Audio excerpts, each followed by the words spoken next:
And we're streaming live now. Hey, what's up? So today we're gonna play some more games. You may have noticed a slight shift in title and thumbnail art. It's an experiment, you know?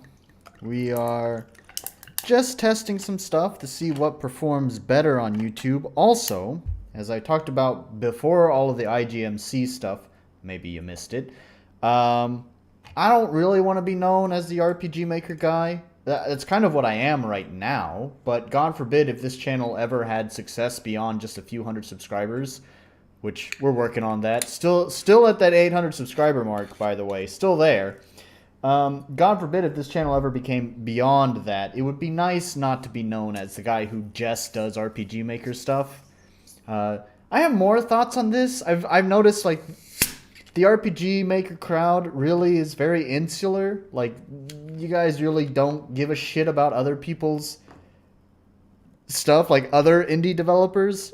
That's a whole thing I want to talk about, maybe at a future point in time, but that's not today. So, you know, one thing I realized is that my titles, the reason why the whole series was called Bad RPG Maker Games, somewhere in the title I would always have Bad RPG Maker in there. It's just the title that basically was, in a sense, you could say, recommended to me by YouTube. What I noticed is by far the most common search term for my videos, as far as, you know, like, whenever people found my videos, as far as discovery is concerned, the most useful search term that brought up my videos by a very large margin was the exact phrase, Bad RPG Maker Game. So I would always throw that kind of into the title somewhere. Unfortunately, that basically means that I'm gonna be the RPG Maker guy if I always use that title. So we're gonna try something a little bit different this maybe next couple of game streams. You know, just play around with titles and see if there's something a little bit more effective. Right now, it's the clickbait title that I have now feels very like it doesn't have a lot of personality to it. It's very generic clickbait. So I don't know if I really like that, but you know, like I said, we're experimenting. So, on that note, we've gotten that out of the way, and I have my drink poured. I should move this over here so my mouse doesn't bump it. I have my drink poured. Let's take another sip before we get started. So, today's going to be a little bit similar, but also slightly different. Before with IGMC, you know, there's a lot of games I wanted to get through, so I couldn't just devote as much time to each game. What I've decided to do is I wanted to keep the timer, so it's still here, because this just keeps the flow of things going. We don't get bogged down too much with just, I don't know, like it keeps the pace going for the stream, and I like that. However, I did change it to 35 minutes. I debated whether it's going to be 30 minutes or 35 or 40 or however much. If I remember correctly, judging from my previous game streams before the IGMC stuff, I was averaging around between 30 and 40 minutes, so I kind of just split the difference there and settled on 35. Maybe next time I do this, we'll see if I need to bump that up or bump that down, depending on how things go. And of course, every game's kind of different, so maybe some games might give a better impression if I give them more time, while other games probably get their situation out from the get-go and probably don't need 35 minutes. So, you know, it's going to vary, but I think 35 minutes is going to be pretty good. And we have 4 games picked today, and our first game is going to be Divine Legacy. All of these games, except for one of them, have been recommended to me by Sigma and his Discord server. If I was a smart man, I would have asked him to give me a link to that Discord server. I will get the link to his Discord server put in the description down below at some point. He's a little bit slow to reply to my messages, so so I don't know when that will be there. But if you are watching the archive at some point in the future, I will have his Discord server linked in the description down below, as well as probably the pinned comment. His Discord server is an RPG Maker Discord server. It's an unofficial RPG Maker server. So it seems like there's a lot of game development stuff that goes on, and these are all his personal recommendations of games that have come out of his server. For the record, Sigma, by the way, has also been featured on this on these streams before. And so he was false server. I really didn't like his game, but he really, despite me really beating up on his game, he seemed to still enjoy it quite a lot, and which I really appreciate when devs can laugh along with me. So yeah, he seems like a pretty nice guy, and so we're going to be checking out some of the games that he had recommended me. And the first one here is Divine Legacy. So let's take a look at the page, which we have open here. We're not going to watch the trailer, but we can flip through some of the pictures, you know, see what's going on. So one of the reasons why I picked this out, and you know, I kind of flipped through some of these store pages in advance. And one reason why I picked this out is because it has a different type of combat system where it looks like it's a more active type of combat here. So, which is interesting. It looks like it could be very jank if it's not been programmed well, especially considering it's RPG Maker, but we'll save our judgments. It is because of this that I was interested in giving it a try, so you can even see a little gif of it down here. So, Divine Legacy is a dark story, character-driven action RPG with hints of humor, friendship, and bonds. Fight your way through hordes of demons and move one step closer towards the truth. The god of the damned declared war to the celestial kingdom, and the human realms suffer its consequences. In a world where all hope is lost, a hero seeks to make things right once again, but he's only human. Or is he? So yeah, there's that. About 10 hours of story content, detailed and lively graphics, intense real-time action combat system, 5 playable characters, each with a different and unique combat style, extra concept artwork, hidden collectibles, over 40 achievements, extra post-story content, extra optional cutscenes and hidden dialogues, secret and unlockable content. So yeah, and it's free. Even though it's on Steam, it is free. Let's see. Since we're here, we might as well read some of the reviews. We'll just read a couple of them, and don't want to, you know, poke around here too long. We'll just want to jump right into the game, so let's just read like one or two. A game not without its problems, but put together in a very good way by a developer that cares about their end product. Yes, it's an ARPG made with RPG Maker, and those are notoriously bad. This one suffers from many of those same pitfalls, yeah, as I was worried about. But this one does a lot to try and alleviate those issues. Also, it doesn't focus on gear, but items, which helps to put the focus on the gameplay and story. The story is decently written and has enough to keep most intrigued and going back for more. The maps are very well crafted. I will warn, if you don't have enough healing items, enemies early in the game can destroy you, and you can possibly softlock yourself because you can't backtrack to town. Well, that sucks. The only option is to lower the difficulty until you're able to win, but even easy can be difficult at times. All in all, I don't know what I would say it's worth. I'm sorry, what? I don't know that I would say it's worth it at full price. But as... Oh, I guess it used... When was this posted? 2020. Huh, interesting. So it used to not be free, I guess. And I guess they must have changed that at some point. That's interesting. Okay. I don't know, I think that's good enough. Just that one review. So, let's start the timer. And launch the game. And here we go.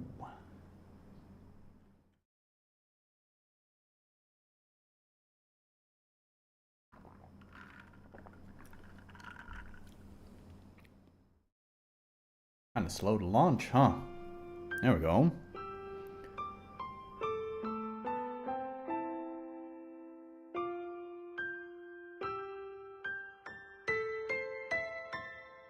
Oh, it's just gonna launch right in the story, huh? Or is this just the menu?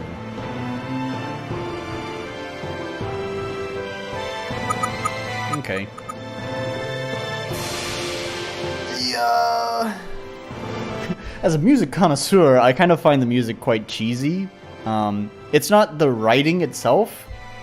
It's just that the instrumentation sounds like some cheap sound font instruments. And we're just using a pretty basic fucking menu here. Oh, I don't like that it scrolls down either. This feels like it's MV. It's kind of hard to tell. Ooh, can we... Oh, okay, that's just gonna take a screenshot. We take some screenshots. Message speed, we'll turn that up to 10 and hopefully not regret that like in a previous game. Tutorials are on. Screen settings, what is that? At least there's more options. That's nice.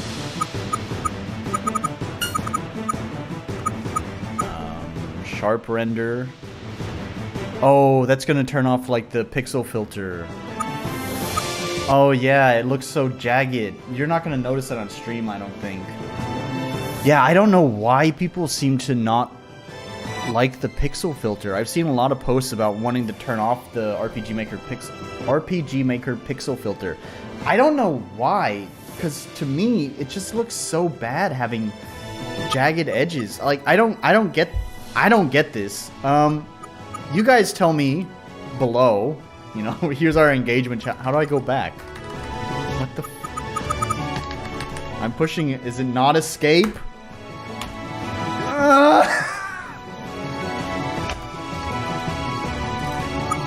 Okay, so it is. We are using WASD. That's good to know, considering you can't rebind the fucking keys. You can't rebind the keys. If this is an MV project, I'm gonna say it. I say it every fucking time. Use Yawnfly's keyboard config. It's free. It doesn't take long to set up. And then I'm not griping about it because it's WASD. I gripe about it because it gives people fucking options. People should be able to choose if they want to use arrow keys or WASD.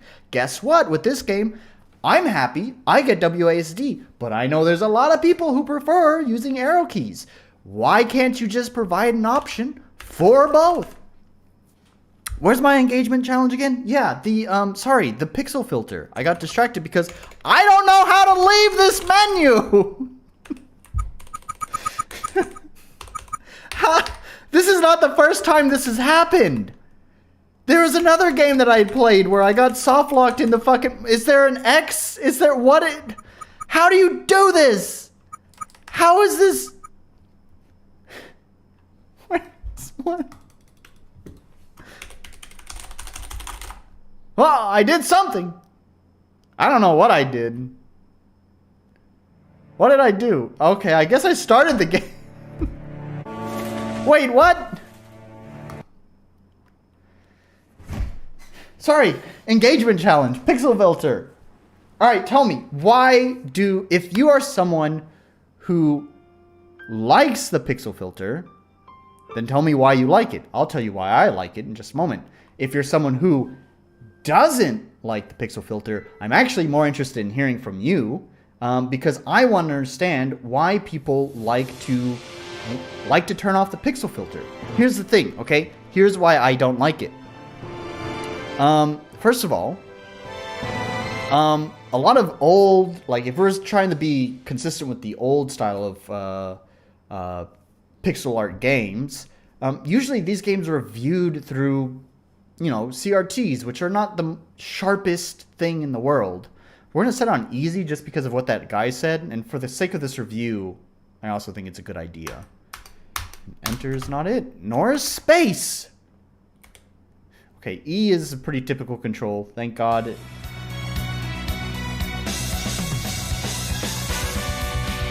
I know she's... Oh, am I moving? Okay. So,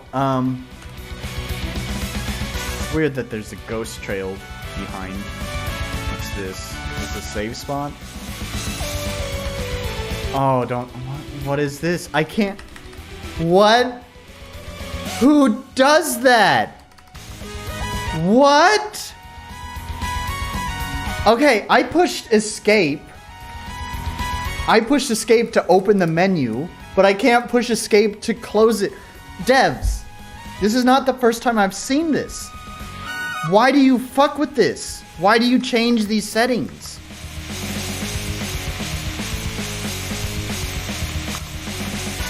I mean, I pushed all the common keys to me that would close.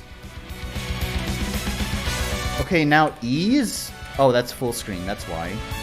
The full screen is off, but it's actually full screen here. Here, let's, nope, it's not in sync. Okay, I don't know. F? F? F? F is cancel? Why is F cancel? What? What is F? Why F? What a weird fucking choice.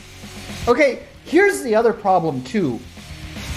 With not having like a keyboard config kind of thing, you can't just like, here's the other thing, is like, and I do this for a lot of games. It's not just RPG Maker games, it's basically any game that may have an atypical control scheme. I always open up the keyboard config, not because I want to move keys. I may want to move keys around, but I open up the keyboard, you know, like the key bindings, because I can see what these bindings are bound to, so I know the controls. Like, if I was able to open up key bindings from this menu, I would see, oh, hey, F is cancel. But that's not there. I just have to sit here and mash keys and get angry with the game because they decided to use some jank-ass mapping that's not typical to other games. Okay, I don't get the choice with that. I don't know why devs do that. Like I said, they're not the first. In my IGMC stream, we had someone who had like fucked around with the menus. You won't stop me. And when they fucked around with the oh cool, they haven't even, oh, that's because I turned tutorials off. Okay, this one's my bad. I'm gonna, yeah, okay, this is problematic because I was button mashing in the options menu. I turned tutorials off. Okay, there we go. So it's 1. I guess 2 is going to be another one. This is...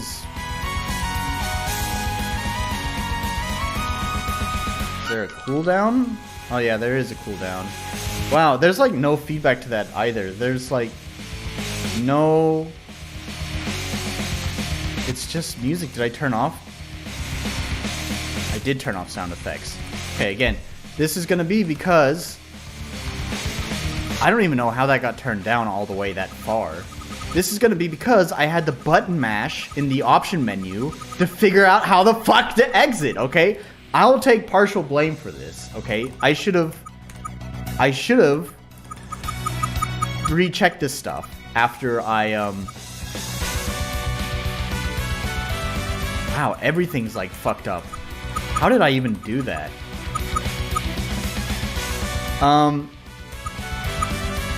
Yeah, okay, so I'm gonna take partial blame because I should have checked that stuff after button mashing. Ooh, what is that sound? Ugh. Is that the sound for moving? Oh, that's heinous.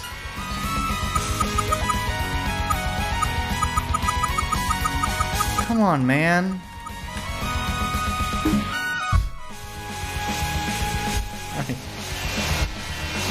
I don't want to turn it off because... I don't want to turn it off because I have to turn off all the other sound effects. Alright. If you want to use the weird, like, robot sound for moving, that's fine. But maybe if you're gonna pick an awful sound, maybe you should add a footstep slider.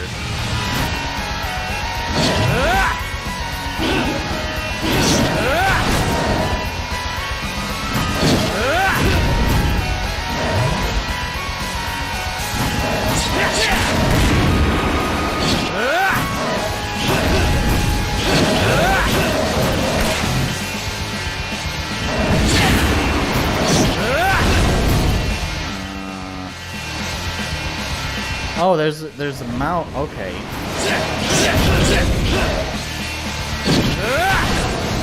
Oh, at least there's a description too. So let's see.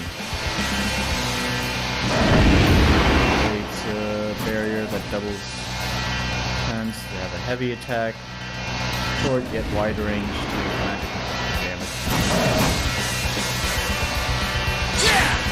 damage. Come on, man. Aiming that just sucks.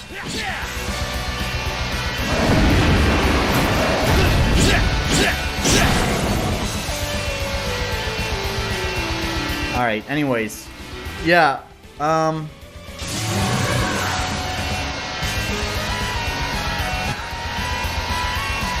Why that sound? What a terrible sound.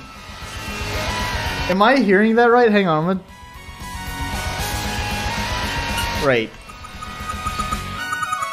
This music's also getting on my nerves.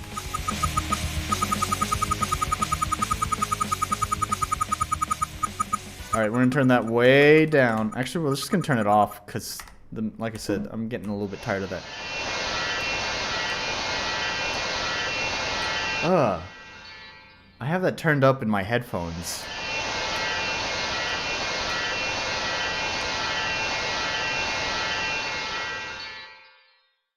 It sounds like, they pitch shifted like wind chimes. Like they took... Let's see if I can... Oh, I don't have Reaper open. Ah, damn it. I thought I had Reaper open. Yeah. So I don't know. There's like some sort of... Maybe like a wind. It's basically like white noise layered with like... You know, wind chimes, but they've taken those wind chimes and like pitch shifted them way down. What a weird and kind of repulsive sound. Why would they choose that?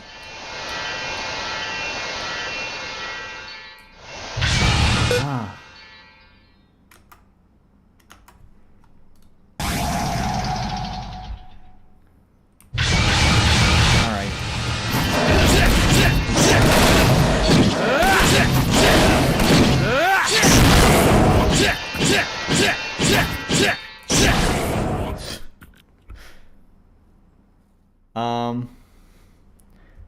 Anyways, did I ever finish my engagement challenge? I got so distracted with just...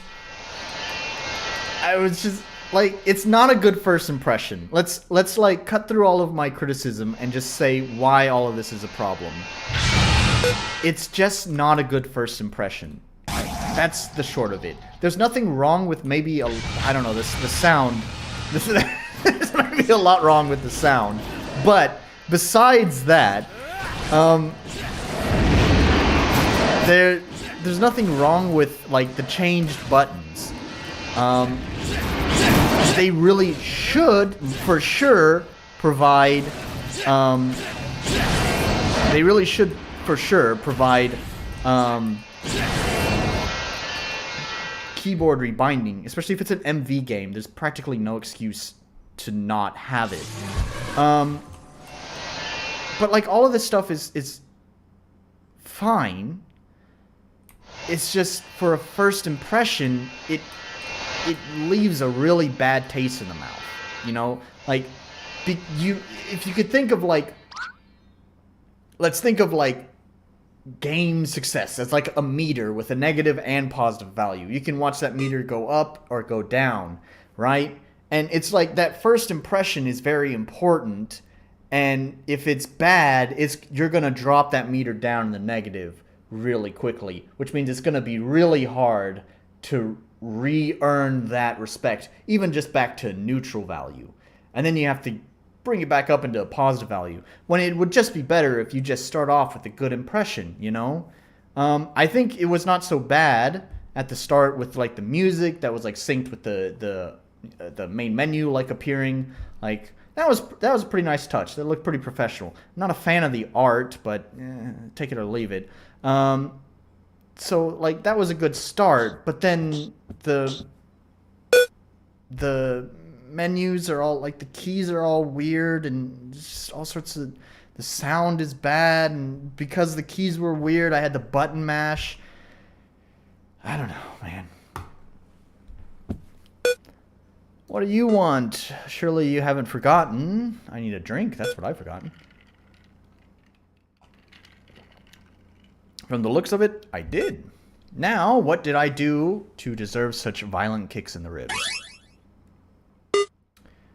You turned 19 today. Understandable, I guess. Why so early, though? Meet me at the falls as soon as you can. We can't afford to run into demons on the way. I'll explain then. I'll proceed to pretend like I agree with this. Strange robotic speaking. Kind of sounds like they busted out the thesaurus for that one. See you there. Use the E key to interact. It's a little bit late to be... Yeah, it's a little bit late to be giving control tutorials. Here's the thing, right? A good tutorial, like, I appreciate that it's spaced out and it's not too intrusive. It's just a short, small little pop-up. So we're on the right track there. But it almost feels condescending when you start giving tutorials for things that we've already had more than enough time to figure out on our own. It's kind of just like poor timing, which makes it feel kind of condescending at that point. But, you know, this is small potatoes. Big potatoes is the whole redone keyboard controls. It does feel a little bit condescending now, because it's kind of like, oh, you struggled with keyboard controls. Well, now I'll tell you how you control this game. I was just looking at this run cycle. It's a little bit goofy. It's a little bit jarring to me, because he kind of just, like, jerks to the one side for a moment. Like he has a limp or something.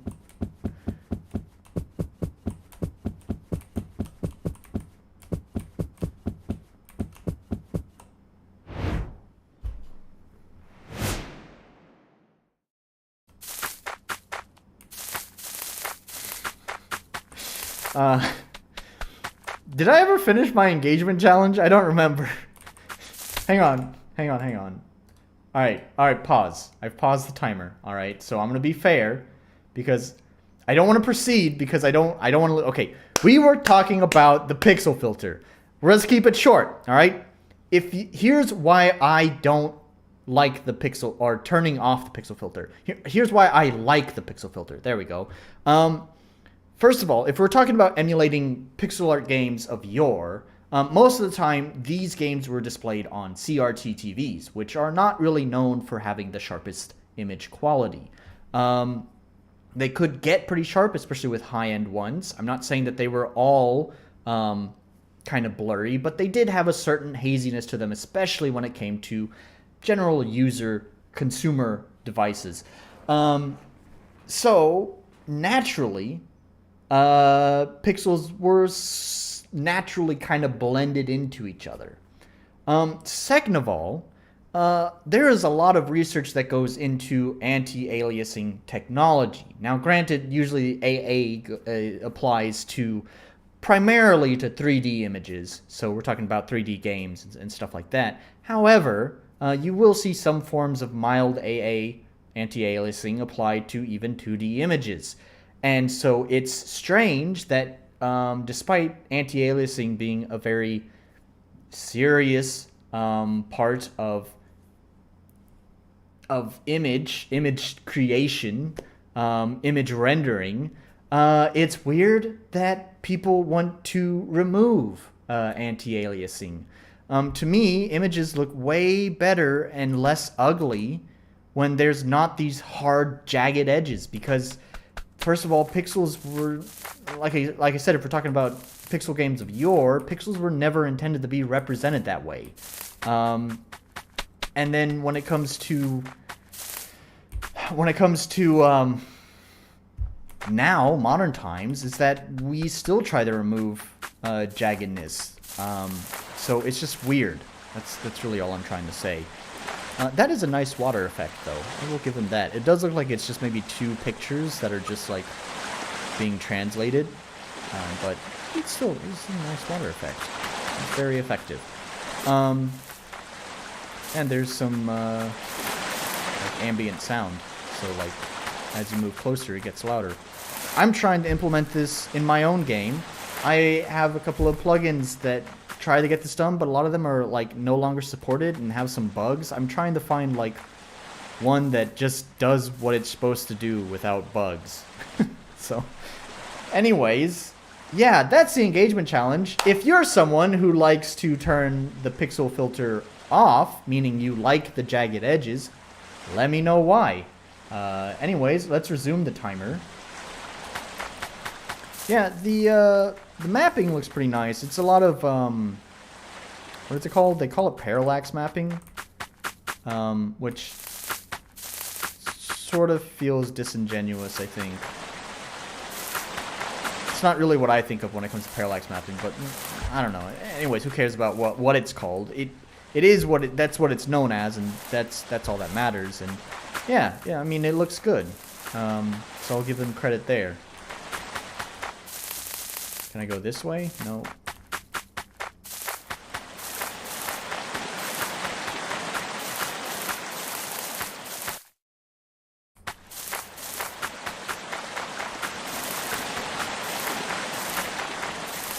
So actually, now that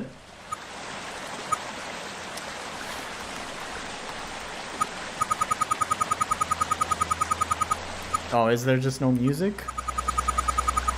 Wait. Oh, it's there. It's just really quiet. Weird. That's really weird mixing. Like I sort of get like, obviously you don't want just music like blasting all the time, but that is really quiet compared to the previous music that made me turn the volume down. Why did they change the font? This looks weird. It looks like impact font. Why impact font?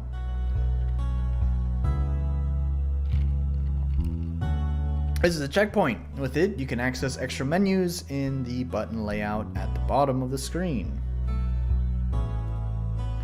The party and the save buttons are grayed when not standing on a checkpoint. These options can also be accessed with a controller by pressing the start button while standing on a checkpoint. The party button allows you to switch characters, although no other characters are unlocked at the moment. The game can also be saved with the controller by pressing the A button on a checkpoint. Yep, there's a save. Can I... David Wildheart. Right on. Why is it F? Why is it F? Okay, can I... I thought it said I could change these?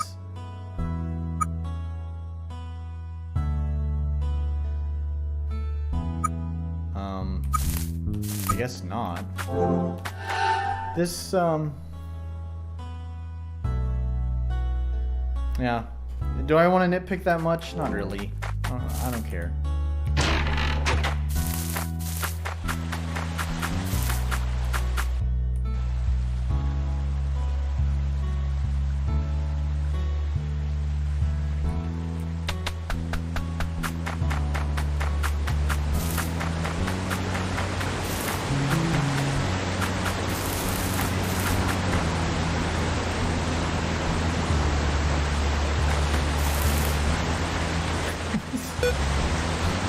Okay, whatever. Here I am. Welcome, son. Are you excited? Son? Okay. Are you excited? Not really. Sure would help if I knew why we're here. Fair enough. Tell me, if you had all the power in the world, what would you do? Kidding? I would end this war between gods. No one deserves to go through what we did. You're right, I haven't been training you for nothing. Still, I hope you're ready. For what? Follow me.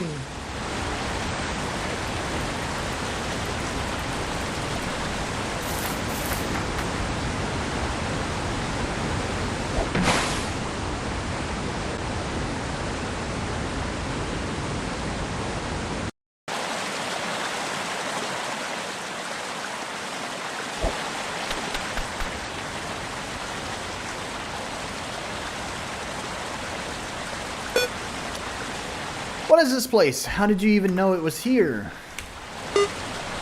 I've been to lots of places in Amburia. Now, please stand in the middle of the circle. I'm not so sure. Just trust me.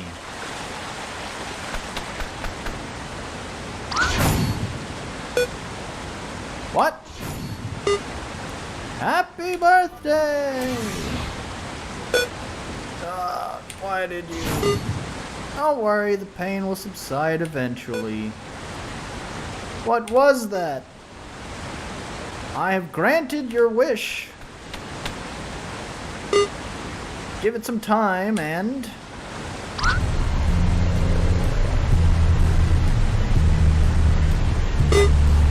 This isn't good. David, you have to leave. What's wrong with you? I can't explain. You have to leave. Now.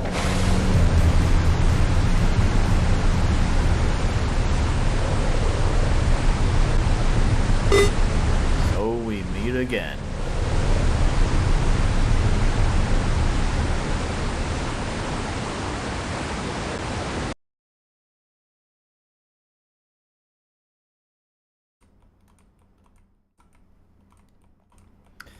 Chapter 1.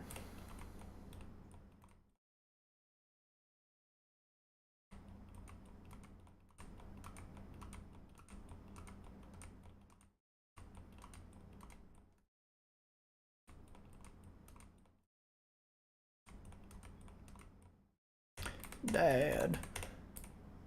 Okay, Dad. Thinking of King of the Hill.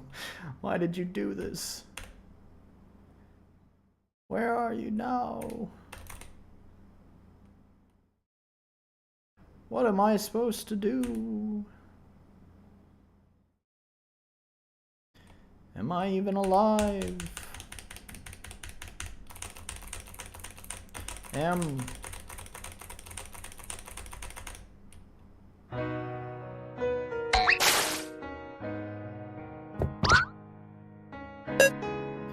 Dude, calm down. Who are you? Where am I? In a little town called Darren. I just saved your life. You should be thankful. You're right. Thank you for dumping an ice-cold bucket of water on my face. Well, I was going away just now and you weren't awake yet. How can I be certain that you're not an enemy? I could have let you drown, you know.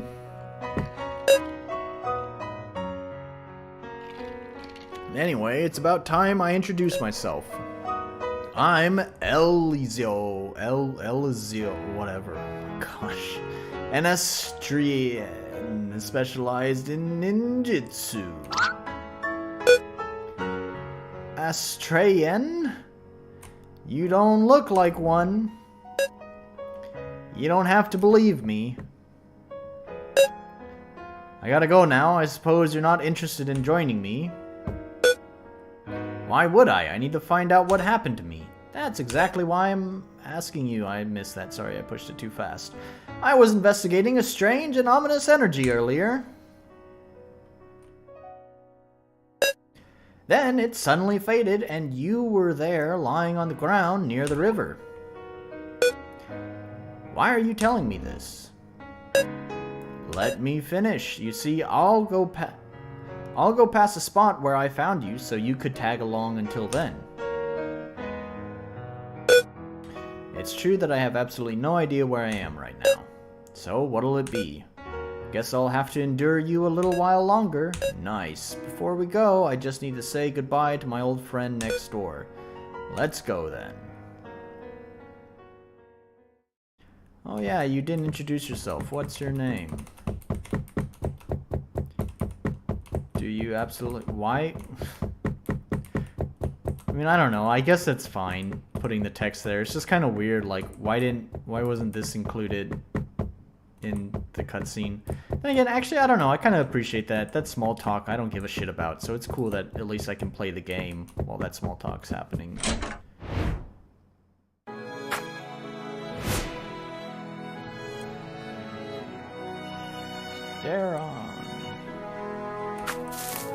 Dayron Aries.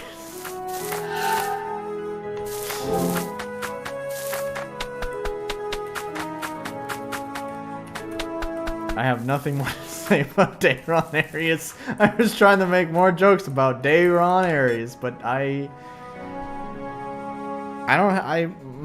brain's not working today.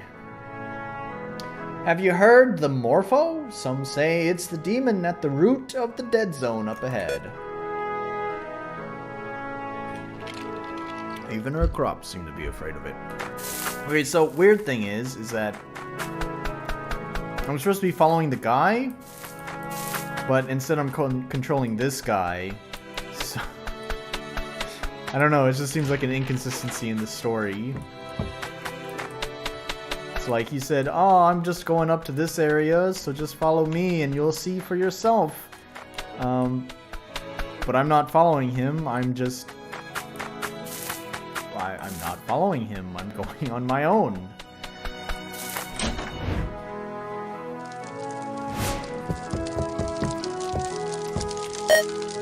You better not stare at that Lisa girl again. Why are you here? I wasn't spying on my boyfriend or anything.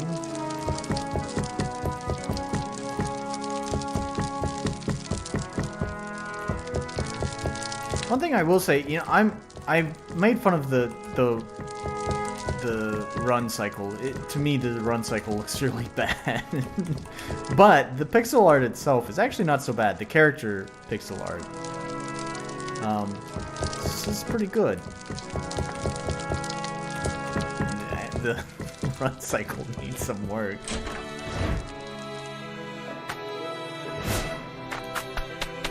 So I was thinking this is the town that commenter was talking about. So I figured this is where the shop would be.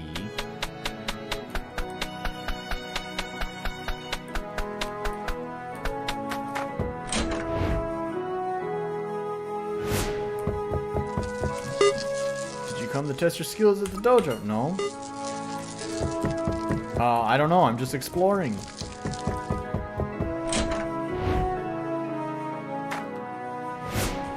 So here's one thing I don't like about parallax mapping.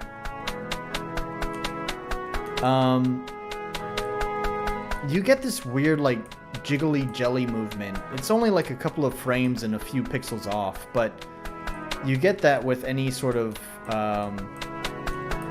object that's been parallax mapped. I do appreciate that there's actually a circular hitbox here. That's actually kind of impressive. But yeah, the jiggly movement of these objects, it looks kind of bad to me. And it looks like that's a lot of things, because these kind of have the little jello jiggly movement as well, these lampposts. And so do the houses and the carts. Oh, you know what it is? Actually, I think maybe the houses and the carts and like this actually is probably not Well, it could still be. It's kind of hard to tell. It might be tiles. Anyways, what I think it is, actually, is that the whole floor, all of the ground, is actually one large parallax map. And that's the thing that has the jiggly movement. I also think this fountain is... definitely looks like it's, well, I don't know if I'd say definitely. But I'm pretty sure the fountain is also another parallax mapped object. And so you have the ground that kind of has this very slight jiggly jelly movement to it. And then the fountain that also has its own jiggly jelly movement. And so you wind up with them like kind of amplifying each other. You really notice it with this one because both of them are parallax mapped. Yeah, I'm not really a fan of that. It just looks kind of weird. Where are you going? We're not done here yet. Oh. I don't know.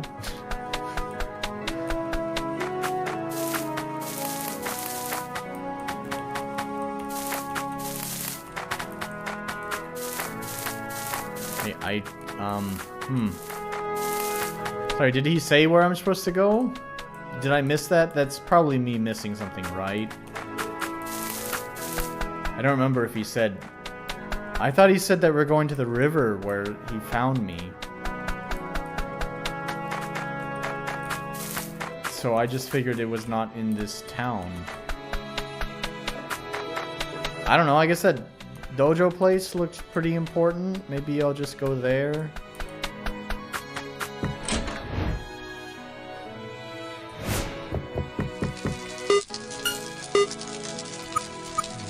Weird. I don't think this is what I'm supposed to do.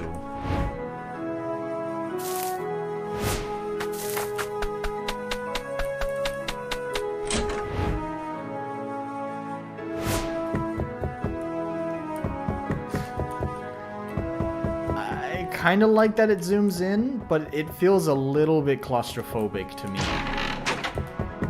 It's a little bit too close.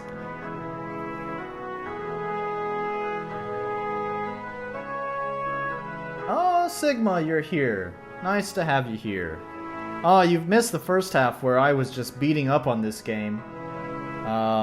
It did not start with a good impression. But he has to say goodbye to his neighbor first before I go, so I guess that's what I need to do. That's gonna be on me. I clearly didn't pay attention well enough.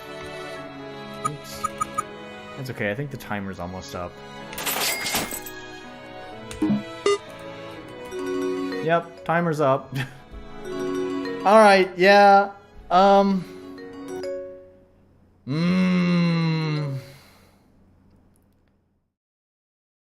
don't know. Okay, for an action RPG game, it didn't feel too bad. It felt relatively okay. I'm sure it might get a little bit repetitive. I kind of wish there might have been some sort of dodge mechanic or at least higher movement speed. Oh, okay. Hey, you've been here, so you got to hear me bitch and complain about the fucking controls. Listen, don't do that. Don't change the controls like that. Anyways, anyways, for an action RPG, yeah, I don't know. I kind of wish the movement speed was a little bit faster. I think it would feel a little bit more fluid that way, or if there's like a dodge roll. But overall, I think for an RPG Maker game that uses like pixel move and action combat kind of thing, it's not so bad. As I was just saying, the whole fucking with the like keyboard layout and then like completely changing stuff like F for cancel. There's not been a game I have ever played where F has been cancel, as far as I'm aware. What a weird choice. And the fact that you can open the options menu with escape, but you can't close the option menu with escape, is also another just severely baffling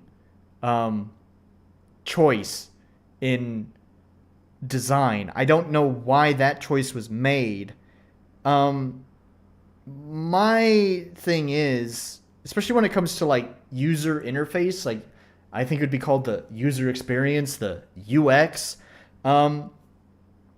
There are standards that have been basically well adopted across the board for a long time now, and that's not a place to really get creative with it. That's kind of the place to adopt the standard because it's been a standard. Unless you have a really fucking good reason to break the standard, you really shouldn't. So yeah, that just left a really bad impression. Again, as I said before, there's the keyboard config. If that was for MV, which it felt like it was for MV, there's keyboard config from Yanfly.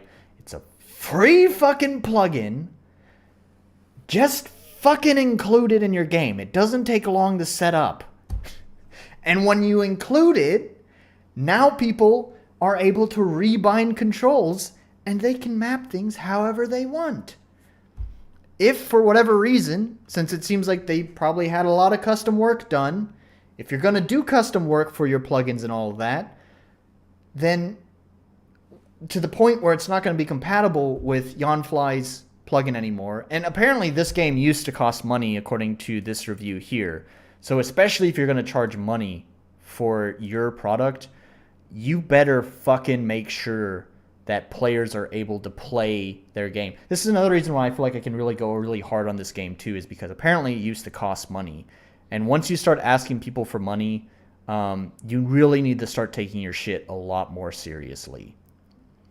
I really think there's no reason to skimp on options. Yeah. I don't know what else to say about that. It was a fine game, I guess. I'm interested to know, since this was released in 2020, have they gone on to do anything else? No. So, it definitely seems like a lot of work was done. So I will give them credit there. Like, it's it's impressive the amount of work that's gone behind it. I just wish they would have put more work into the UX, the user experience. And I think that pretty much sums up my thoughts on it. So let's go ahead and close that out and move on to the next one. Oh yeah.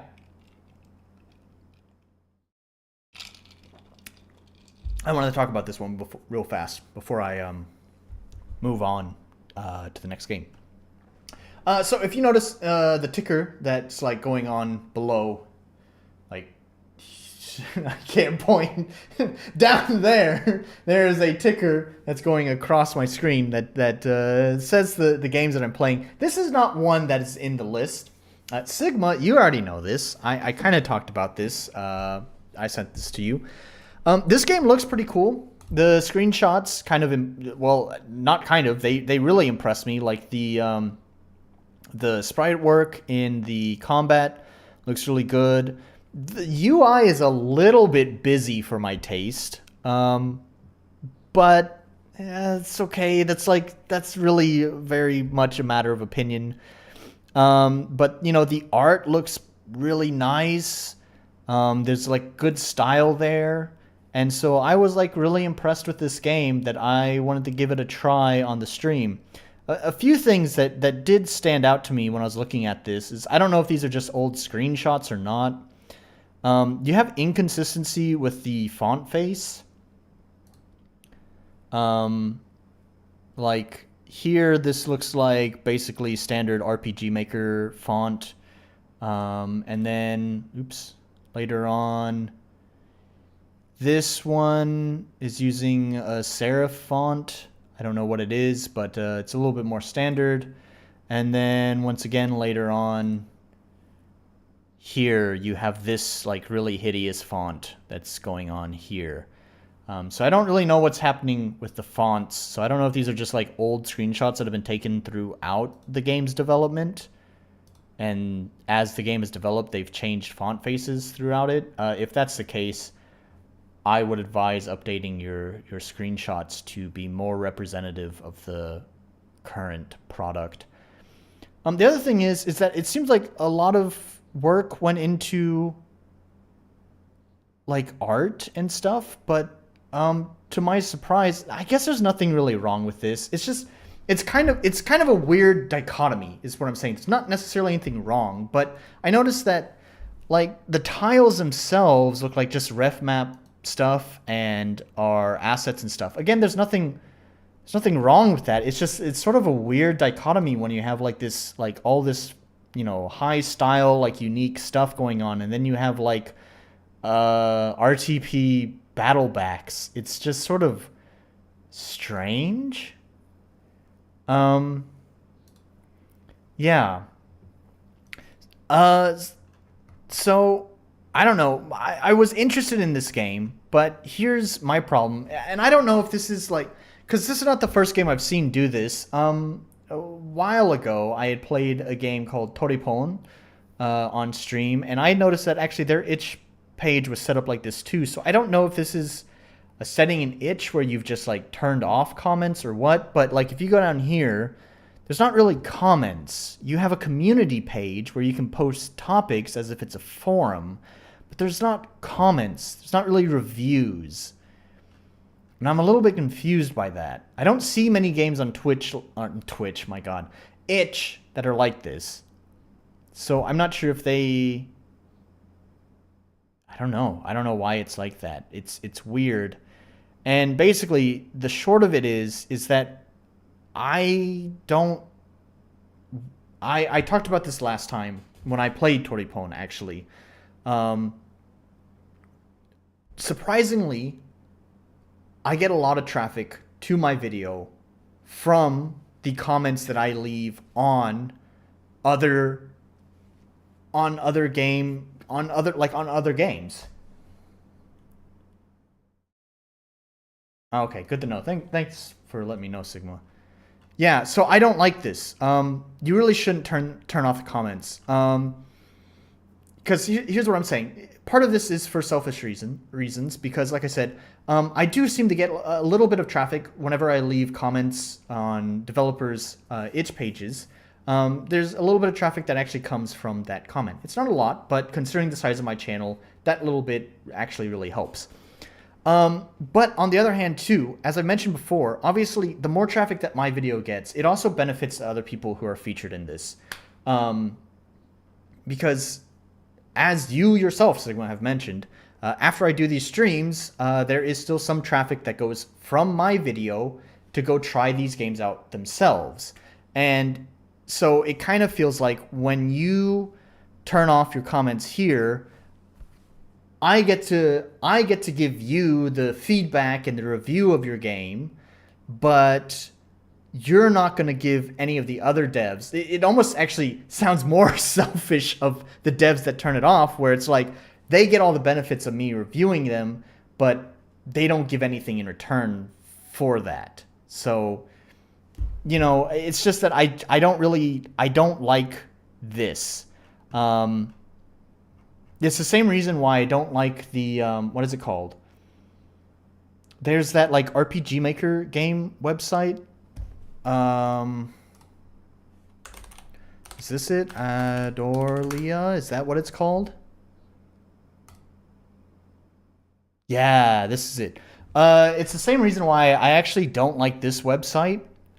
Because all of their games,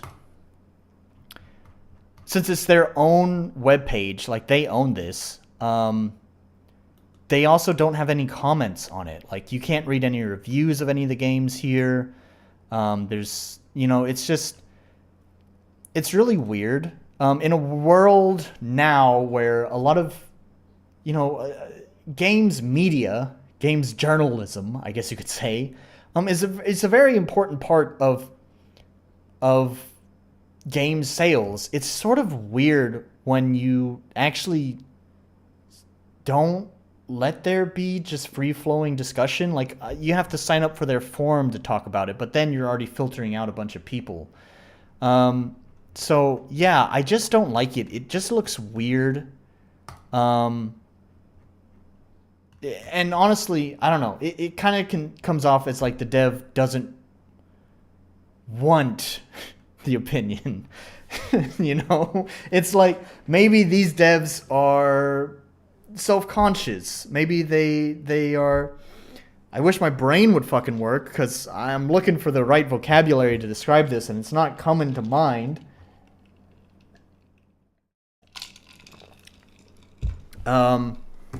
Whatever. Point is it just looks bad. Especially with the other thing that just hit me is with message boards like this, is that means I get to moderate those. I suppose on Twitch you aren't. Why do I keep saying Twitch? On itch! I suppose you could still moderate the comments. I don't know. I don't know. It just rubs me the wrong way. I don't like it. Don't do this, please. Yeah, I think that's all I have to say about that, because I think at this point I'm pretty much repeating myself. The game does look good, though. I'll give them credit on that.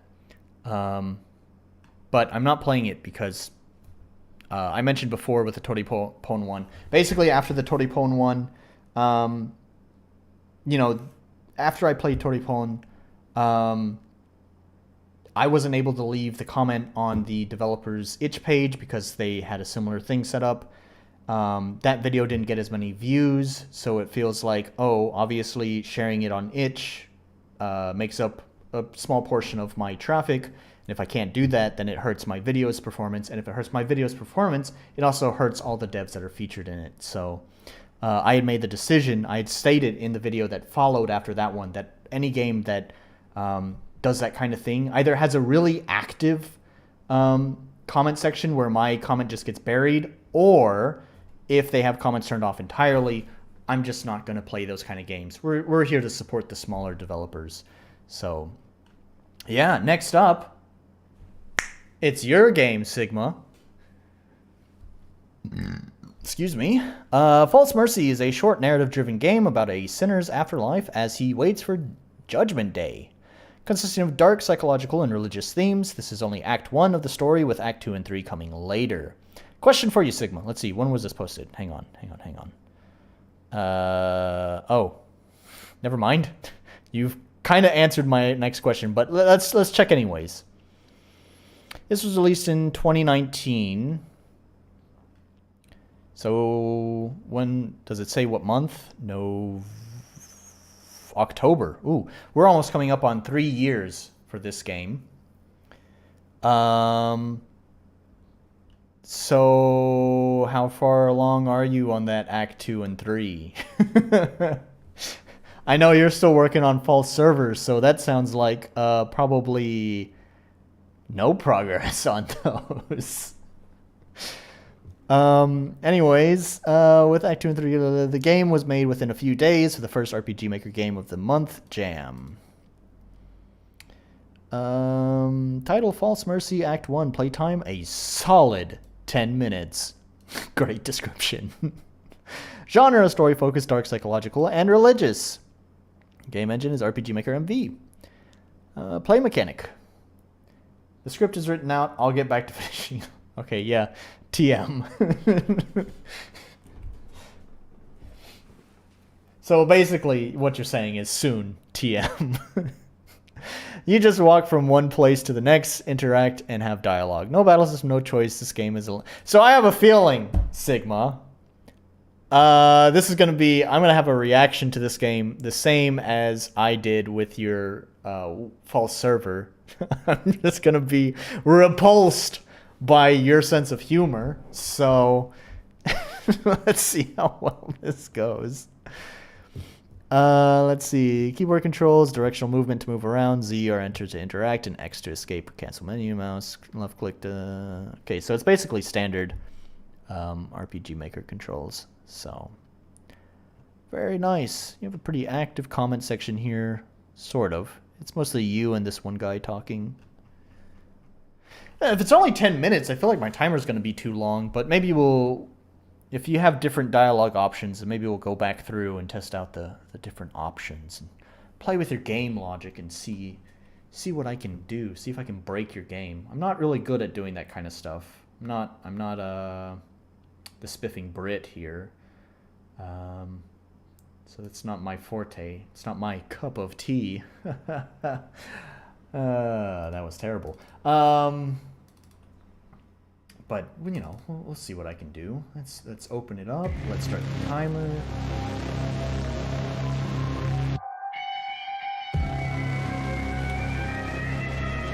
Alright, as usual, check settings.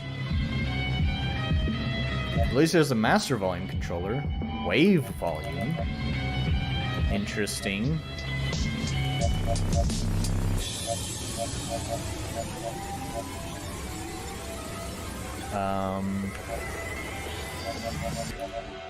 You always have interesting music choice for your games too.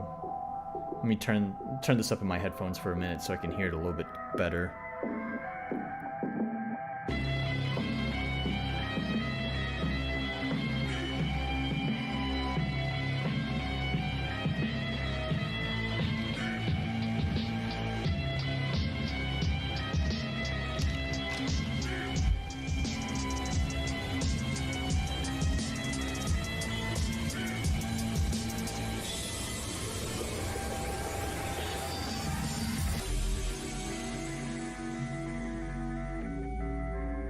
This one's a little bit better than, I'm still not really the biggest fan. This song, it has a good idea. I just don't feel like it was mixed very well.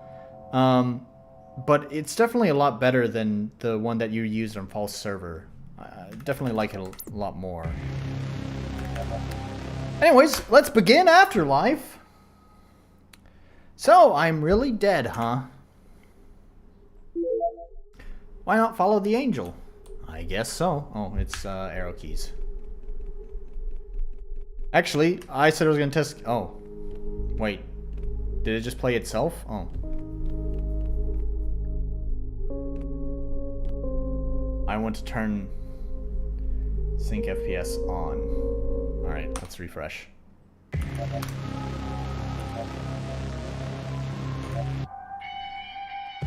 Yeah, that's the Yawnfly thing. I don't like this thing. I actually don't see much purpose to this. I actually took my game and I threw it on my piece of shit laptop, which is not here. My piece of shit laptop is just running like a, I don't know, it's like an Intel Atom or something. It's some hot garbage CPU in there. I played around with some of the Yawnfly's like low-end hardware plugins to see if it improved performance on my laptop. Not really, especially like the animated tiles one seemed okay. It's kind of like within margin of error. Like I did see an improvement in frames per second, but it's really so hard to say if that was just like, you know, just coincidence or if it actually did improve things.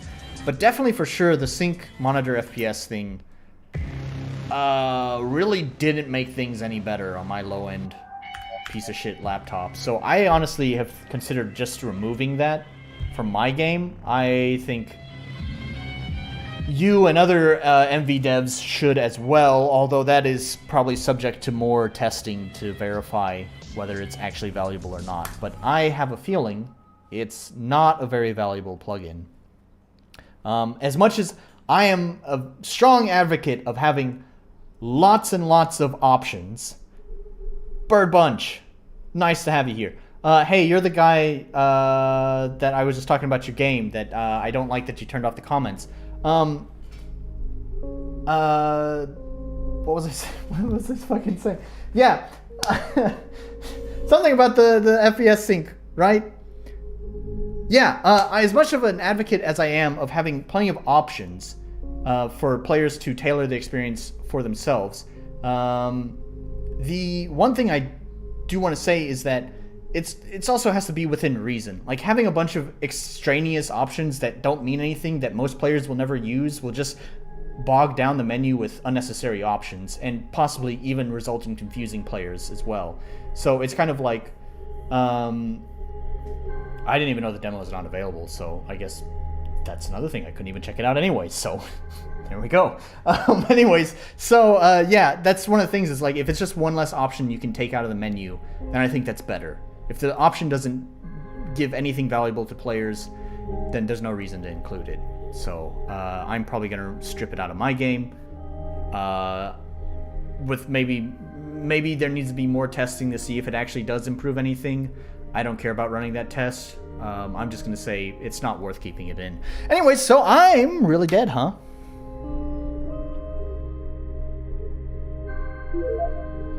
Why not follow the angel?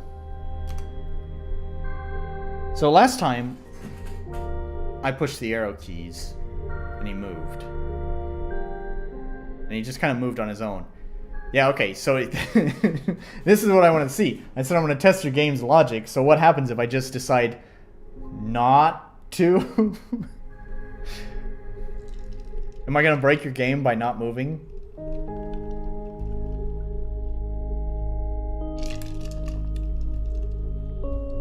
Seems like nothing's broken yet, but we'll find out what happens next. See, last time he started kind of walking by himself at some point. I'm guessing there's some sort of trigger somewhere along here. At some point, I'm going to hit that trigger, and he will just move by himself. It's gonna be right about, yeah, just about to say here. I was getting there.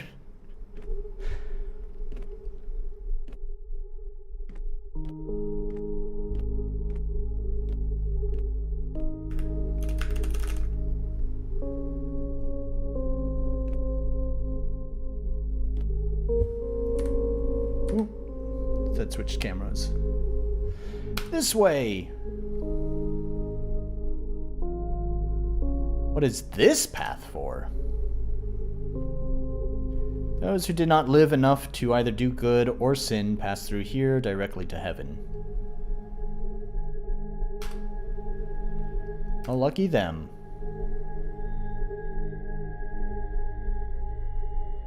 Come.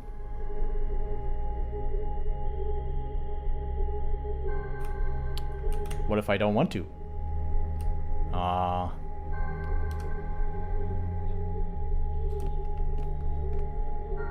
Unfortunately, I lived long enough to have gray hairs on my head. I'm screwed.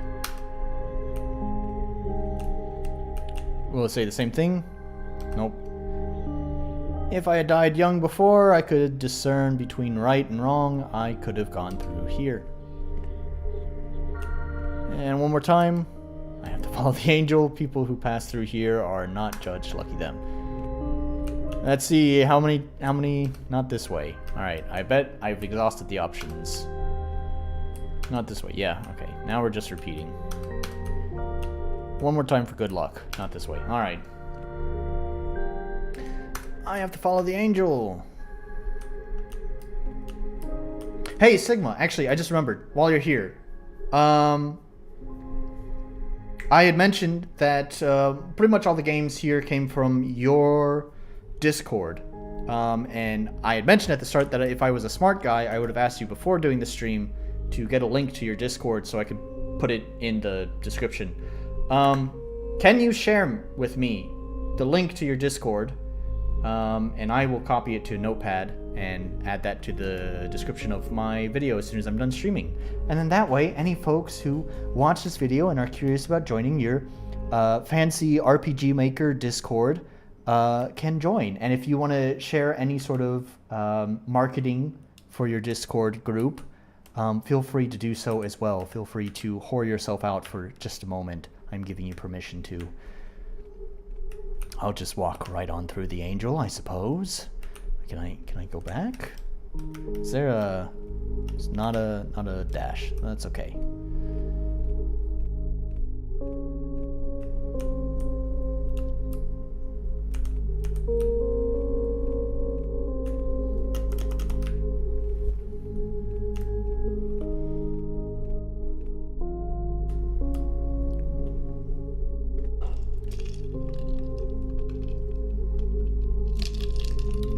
Say, why am I young again in the afterlife? I was old when I died.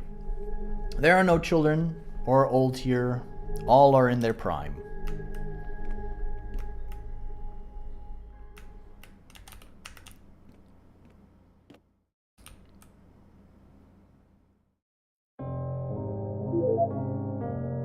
Try interacting with objects around you.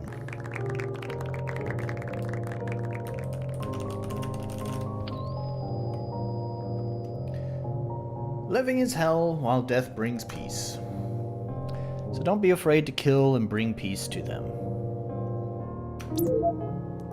Try interacting with objects around you.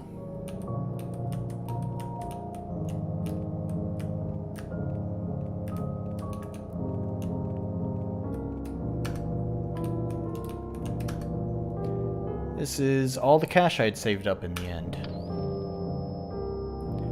You don't need friends, just people who think they owe you. So always keep people around you in debt. Oh, that's... You got a typo there.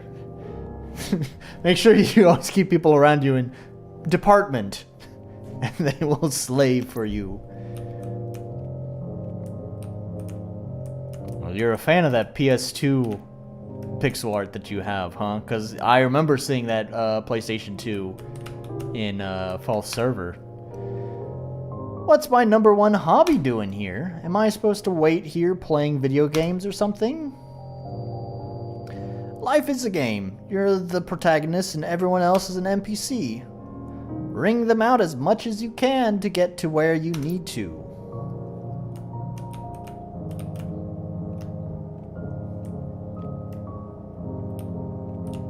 Alright, right on. Take your time. Books on communication, psychology, and oh no. Oh no, you're not one of them, Sigma, are you? Oh no. NLP.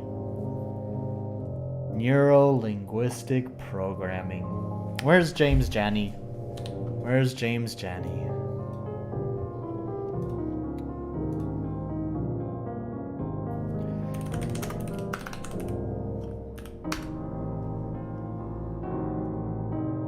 We need his video. Where is it? The law of attraction. Where is the law of attraction? There it is. There's the law of attraction. Alright. So, neuro-linguistic programming. It's basically self-help nonsense that has... As with a lot of self-help stuff, there tends to be just at least a tiny little nugget of some truth to it that gets stretched so far that it starts to become kind of superstitious. Yeah, I had a boss who was obsessive with the art of attraction and NLP. That, first of all, any semblance of possible positive associations I could have possibly ever had with NLP was totally destroyed by him. So I have a pretty negative outlook on NLP, and the NLP people would not like to hear me say that. Anyways, so these are all the things I learned in my life, and also with records of where I used them. Why don't you kill yourself and leave a note? That always attracts media attention. Actually, suicide rarely attracts media attention. There is another horrible, heinous thing that you can do that tends to attract media attention. Just ask an American. I'm a good one to ask about, but actually, I'm not going to talk about what that might be because, you know, I don't really get monetized, but it could still tank this video's performance. So we're not even going to discuss it. Just use your imagination. Americans are very familiar with it. Happens basically on a daily basis there. That always attracts media attention and helps you make a statement. All right, so we're gonna turn this down for a moment. Chill out. I'll pause the timer. Be respectful. We're gonna take a James Jani break here. So here's James Jani. It begins with a seemingly simple, innocent idea. Now, this video is primarily that thinking positive will bring about positive experiences into one's life. Sure with mainstream promotion of the idea, with celebrities promoting it, entire careers based around teaching it, surely there's merit to the law of attraction. Yeah, this is primarily about the law of Less attraction. innocent things become. I had friends that were telling me that the secret is real. Law of attraction, manifestation, how to effectively manifest your dream life. But NLP itself An idea is heavily promoted by a branch of the law of attraction. Some become completely identified with. The law of attraction is no longer a fringe concept.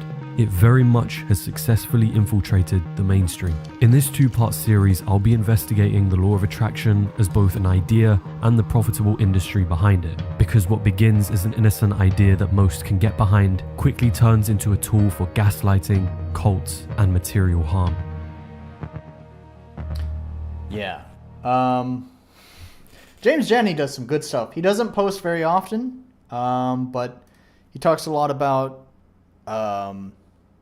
well, that's right there is a good example. He talks a lot about money traps, basically scams, financial scams, financial cults, I guess you could say, in the case of the law of attraction, self-help, that kind of stuff. It's good stuff. It's well edited. It's well done. So you should definitely check out James Jani. And if you are someone, Sigma, who happens to believe in stuff like NLP, there's nothing wrong with it, sort of. But you should really take that kind of self-help stuff with a severe grain of salt. And maybe just see what some folks have to say about, really the law of attraction. I had to do some research on NLP. I wonder if I still have that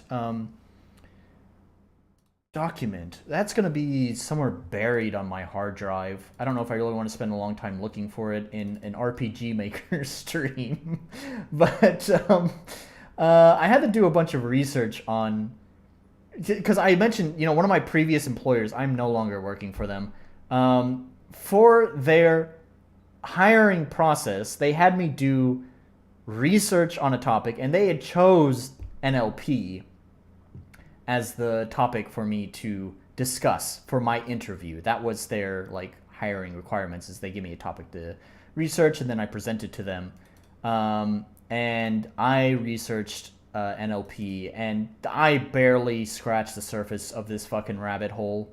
It goes really fucking deep. Let's see if I can find it. Yeah, academic fraud in NLP. Here we go.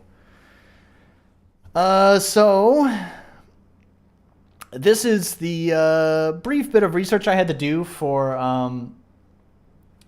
this job on the topic of NLP. So I actually have a surprising history with NLP simply because of this one job. So we can just briefly read through this. I don't remember. Yeah, it's not very long because I don't think I had to do a super long thing for the interview. It was crazy that I had to do any research at all for a job, which just kind of goes to show you how crazy this place was. But I definitely probably exceeded their expectations with just how long this was, because I think they're probably expecting more like a 2-page kind of thing. This is 4 pages. But anyways, you've probably heard of plenty of summaries of B.F. Skinner's contributions to the field of psychology. You've also probably heard plenty of summaries of Grinder and Bandler's, founders of NLP, philosophies on human thinking. So rather than summarize my findings on operant conditioning and neuro-linguistic programming, NLP, I would like to take a meta-analysis of these two concepts and their acceptance within the scientific community. A theory is something we can test, repeat, and verify. For example, the theory of relativity has greatly impacted modern science today, and without it, much of our existing theories on quantum mechanics will not hold up. Therefore, this quantifies the value of the theory. However, philosophy is merely a way of looking at the world. One person may say the world is a dangerous place and we should take caution in our lives. Another person might say that life is finite and so we should take risks while we are alive on this planet. I also I don't know if I entirely agree Oh yeah, never mind, that's philosophy. Yeah, I do have a beef with philosophy as well. Anyways, is either person wrong? Can we prove that either person is wrong? A theory is not something that is sold. A theory is built on scientific rigor and builds a reputation through scrutiny and testing. While searching for information about operant conditioning, most results approach the theory of operant conditioning objectively, meaning they not only observe the successes of Skinner's contribution to psychology, but also observe the flaws of Skinner's work as well. While researching NLP, more often than not, links would tell me what a great program NLP is. Act now for the low price of $999 and change your life. This made me skeptical of NLP, so I started trying to dig deeper. Eventually, I was led to a website called The Skeptic's Dictionary, where a number of new names and sources came up about NLP. I wish I still had the pictures that went with this too. I used to have a handful of pictures, and I think I'll be referencing them, but I don't think I have them anymore, unfortunately. Well, the Skeptic's Dictionary seemed very objective in its goal. It lacked necessary evidence to support its claims. However, it gave me a strong idea of NLP's history and the names of some major peddlers of NLP certifications. While there are numerous NLP certifiers out there, I would like to introduce you to this very formal-sounding board of psychologists called the National Board of Professional and Ethical Standards, which, since that is a mouthful, from this point forward, I'll just call them the board or national board. Let's look at figure 1, Dennis A. Brady. He looks like a pretty upstanding guy. Dennis A. Brady is the man who founded the national board. It sounds like a pretty professional kind of institution, doesn't it? Let's take a look at their website. Unfortunately, I don't have the picture anymore. Their goal is to promote and accredit hypnotherapists among a handful of other scientifically gray forms of psychotherapy. You'll see down here at the bottom, they have a rather lovely write-up on their founder, Mr. Dr. Dennis A. Brady. Let's take a closer look at that. Well, I think it goes without saying that the author of this article is quite impartial when writing this professional write-up about the founder of this board with quotes like, Doc Brady was threatened, he was harassed, his competition to the north would post several blind websites over several years in an attempt to slander him and his organization, to disgrace him and run him out of business. And of course, this heartfelt expression, Doc Brady has now been retired after he was seriously hurt in an accident. Even this fact has not stopped his old competitors and people from slamming him and accusing him of all kinds of things. We think it's very sad that such a great man who has done so much for so many, he has done maybe even more than any other living person can be treated with such disrespect by people who do not know him and have never met him. Jealous? Well, we'll let you decide. This stuff, like, it's crazy. Like, these are the people who are representing NLP, and like, this is on their professional website, a very professional sounding board. Anyways, this rabbit hole is fucking nuts. I kind of wish James Jani had gone into investigating NLP, but there's some crazy stuff. What I'll probably do is I'll take a look through this and make sure there's no like personal information in here of mine or anyone else. If I need to, I'll redact some of that information, then I'll actually post this online. At least maybe I can get some value out of this contribution. Like I said, I don't have the pictures anymore, so I can't share the pictures. So anytime it talks about figures, sorry, I don't have those pictures anymore. But if you want to read it, and if you're someone like James Jani who wants to do some research on NLP, feel free to use this as a jumping off point. Anywho, let's go back to the game and restart the timer. That was a fun little detour that we took there. Let's just get back into this.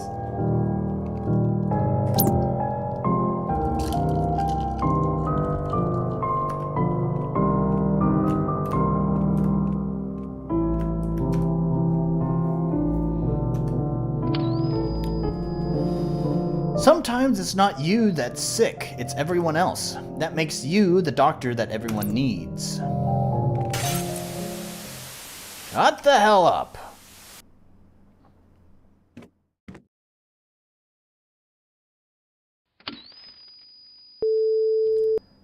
Off the record, what was it that made you say those types of things? And to people who come to you for help, no less. Because I could. Hey, that sounds like, damage.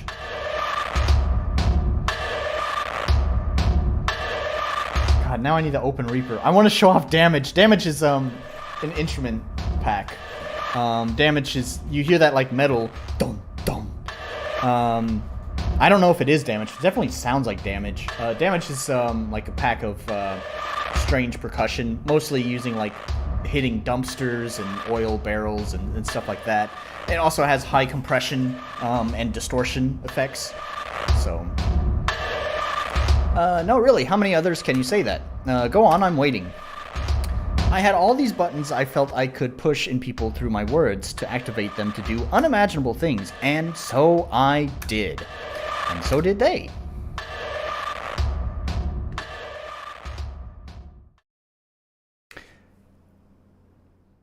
No idea law of attraction was associated with NLP. Yeah. NLP is, as for what I was taught, NLP is the art of bringing a change in another by changing yourself, so performing different actions to create different reactions in others. Yeah. Yeah, more or less. I don't remember the whole thing on NLP, exactly what it's about, but I remember that it's basically a whole scam, is what it is. There's, as usual with a lot of this self-help stuff, there's always like a nugget of truth. Like there is some truth behind it, but as I mentioned before, they usually take that tiny little truth and stretch it really far, really far. There is such thing as mirroring, which is like a psychological idea that generally when we are in groups of people, we tend to have a behavior that matches the group we are with. This is what brings about things like mob mentality, where you have one group, this group that you're part of, and that group starts shouting about something, it's easy to get swept up in that. That's the mirroring that brings about that mob mentality. So, I mean, if NLP is about changing yourself, the art of bringing a change in another by changing yourself, like, so that's the same kind of thing. Is basically, in a sense, you could say if you took the dominant position of the social group, then others may be mirroring you, but that's really not how it works. Mirroring is, I don't really know, honestly. I'm not qualified to really discuss mirroring very deeply, but that's, I think, where the nugget of truth comes from in NLP, is that mirroring exists. And that's probably about it. It's not going to change your life, though, and it's not going to bring you success. It's just, I think what it could really come down to for NLP is a matter of just trying, as with a lot of the self-help stuff, is it kind of it just boils down to have more confidence in yourself. Having more confidence in what you can do will probably lead to more success. You don't need to buy a self-help book to learn that. Anyways, I get what all this is now. This is a room of all my deeds, of what I spent most of my time in my life doing and what I most cared about. There's nothing remotely representing another person here. No wonder why my funeral was so empty.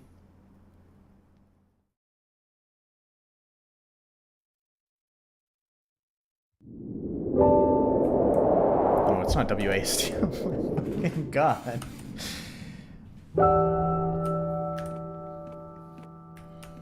Sigma, I want to ask you, where do you get the music? Do you make the music yourself, or is it an asset pack, or do you have a composer? The piano stuff that's been featured is actually pretty good piano stuff. The boom, boom, boom, boom, like that, it was fine. Like, as far as scores go, musical scores go, it was totally fine. It fit the theme. It's just, it was so simple that it seemed almost kind of like it was, if I call it amateurish, that sounds a little bit,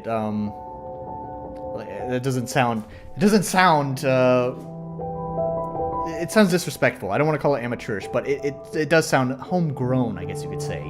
So it made me wonder if you're the one who's making the music, or if you have a composer, or if it's just coming from like an asset pack.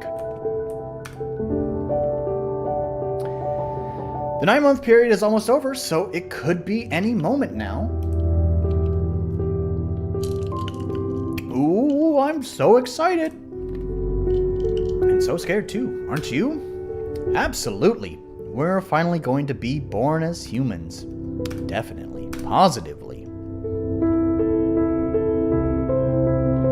You know, it's been really long since he's been just staring outside like that. Is that so? I didn't notice. It's either free or paid, asset packs, yeah, nothing custom or commissioned. Okay, interesting. Well, you got a good choice of music. I don't agree with everything, but I think overall, it's... Let me say this. Out of all of the RPG Maker games that I've played, your music choices have been far more interesting than most. So it's not necessarily a matter of whether you made it or whether it's an asset pack. It's just a matter of making an interesting choice that is fitting. And I think you've made some pretty good choices. So, yeah. I'd even go as far as say, I was probably a little bit too harsh on your false server music choice. I think having some lo-fi beats to what is the fucking lo-fi girls thing, lo-fi beats to chill out to, or whatever that's called. I think that kind of works for the theme of, like, you know, it's a server, like a Discord server. It's almost kind of fitting, actually. It's not my choice in music, but I think it works for what the game is. So, anyways, I wonder what he sees outside.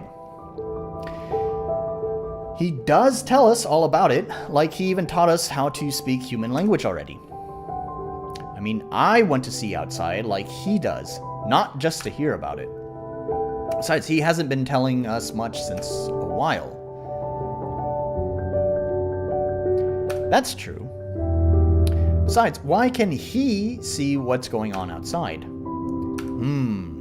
Some are tested with, and some are tested without.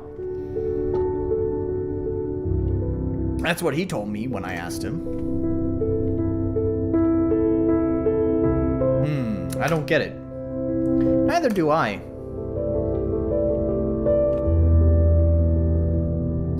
I think something important could be happening outside. I'll ask him and see what's up. Cool. Can we talk to her again? She's blinking. Talk to him and check what's up. Talk to him and check what's up. Okay.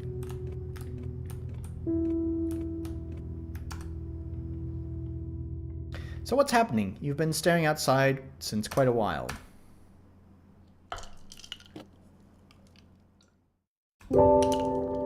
Come on, say something.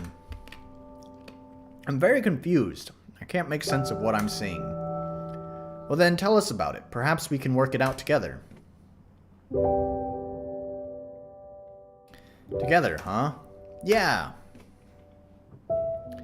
I think that's it. We're not going to be together outside. Why, of course we are. Isn't that why we're in the same womb? You said so.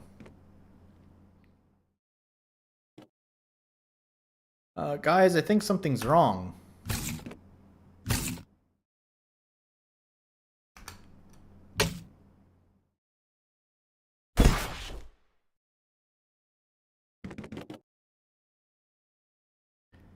What's happened to her? Where did she go? Oh, what's happening out? Congratulations. Staring outside has got me thinking. Are you the lucky one? Or are we?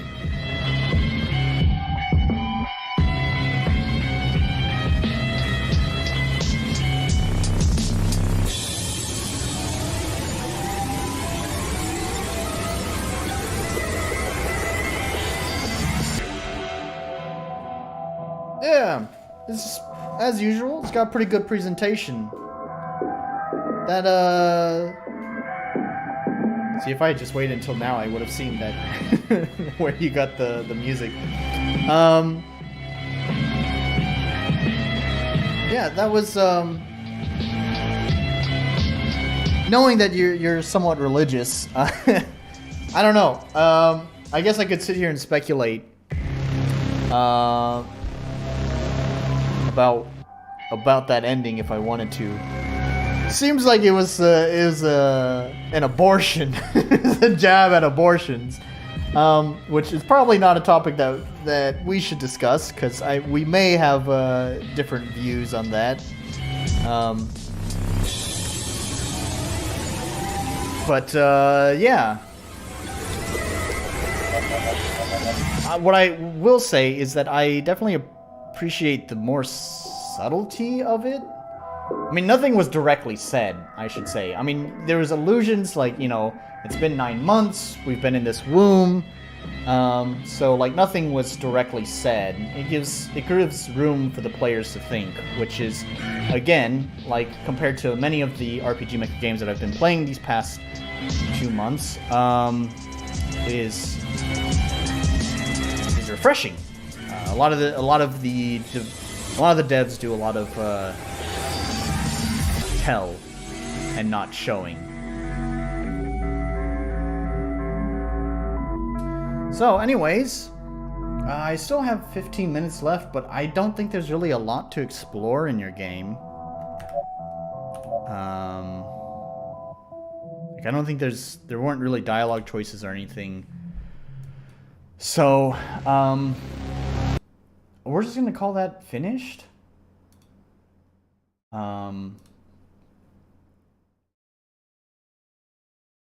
Yeah, we just stop the the timer. And what I'd like to do real fast is we'll close out of that, and I want to take a brief moment. I'm going to take a brief moment to put some more ice in my drink, refresh it, and it's kind of warm in here, so I might turn up the air. I don't know, take a short break is basically what I'm saying. So let me put on some music like I do. What music do we want to put on? We probably won't finish the song, so... yeah, I played this last time, but I didn't play it on one of these streams, so we'll play it this time. Yeah. Go with this one.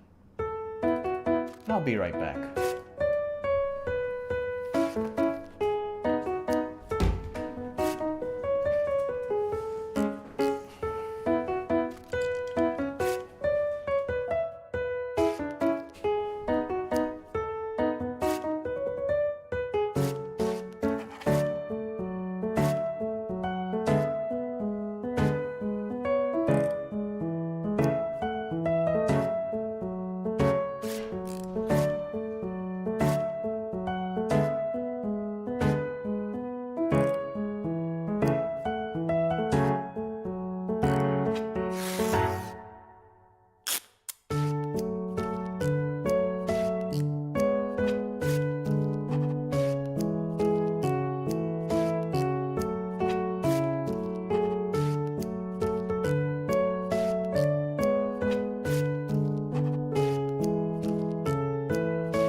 right on.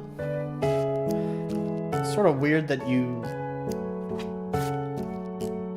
I don't know, it's sort of feels like, I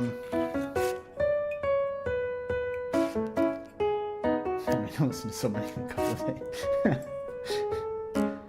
I kind of understand, not necessarily finding the right kind of music, but trust me, when it comes to writing music, finding like the right kind of sound for a song can sometimes just take forever. It's mind-numbing and really destroys creativity. Here, since we're on break, let's open up Reaper so I can show some of the things I was talking about.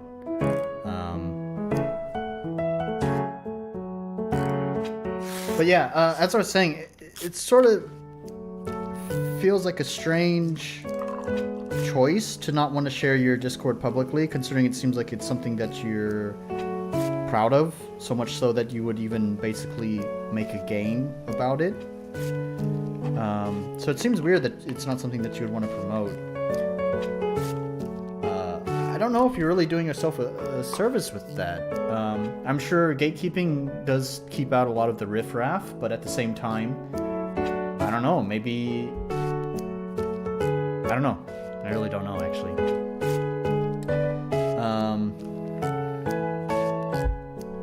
Alright. Where's the music? I gotta stop. Okay. Yeah, so like...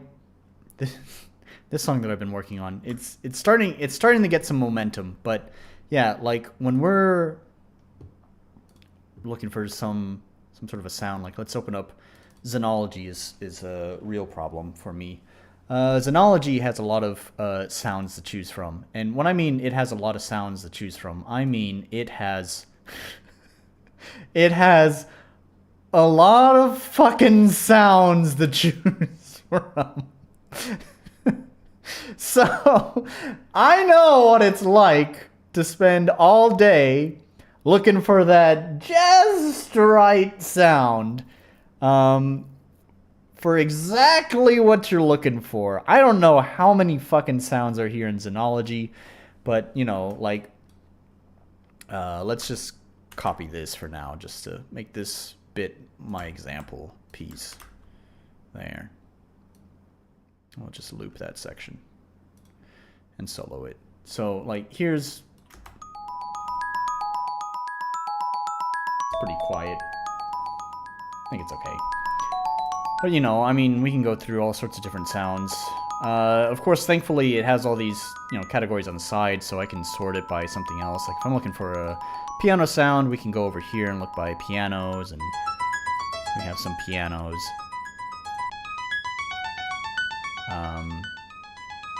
You know, there's all that, but I can spend all day sitting here.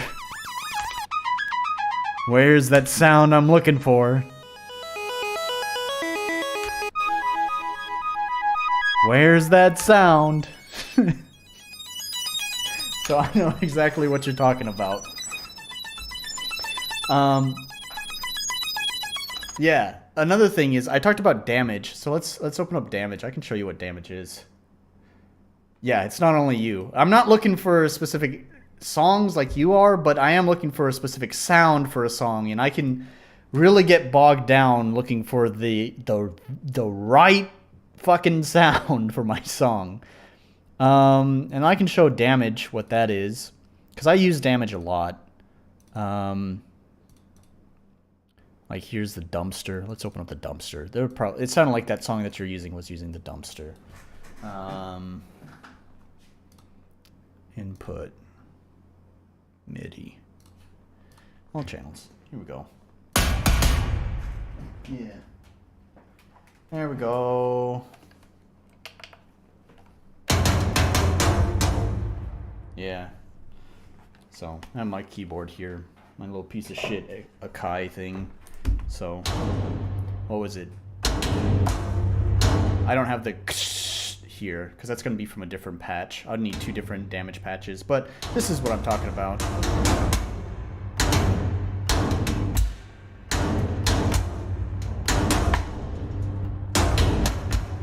Anyways, there's damage for you. That's just what I was talking about. Felt like I should show that off.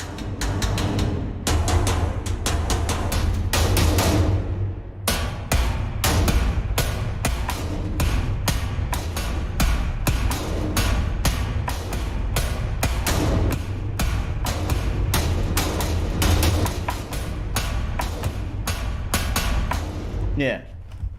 Anyways. Fucking around at this point. Alright, let's get back to the games. Take a sip real quick. Good stuff. Delete this track. So.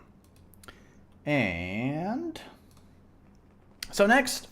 I'm going to do that thing that everyone gets angry at me for. So, you know, I already told you about Toripon, which was another game that I had played previously. And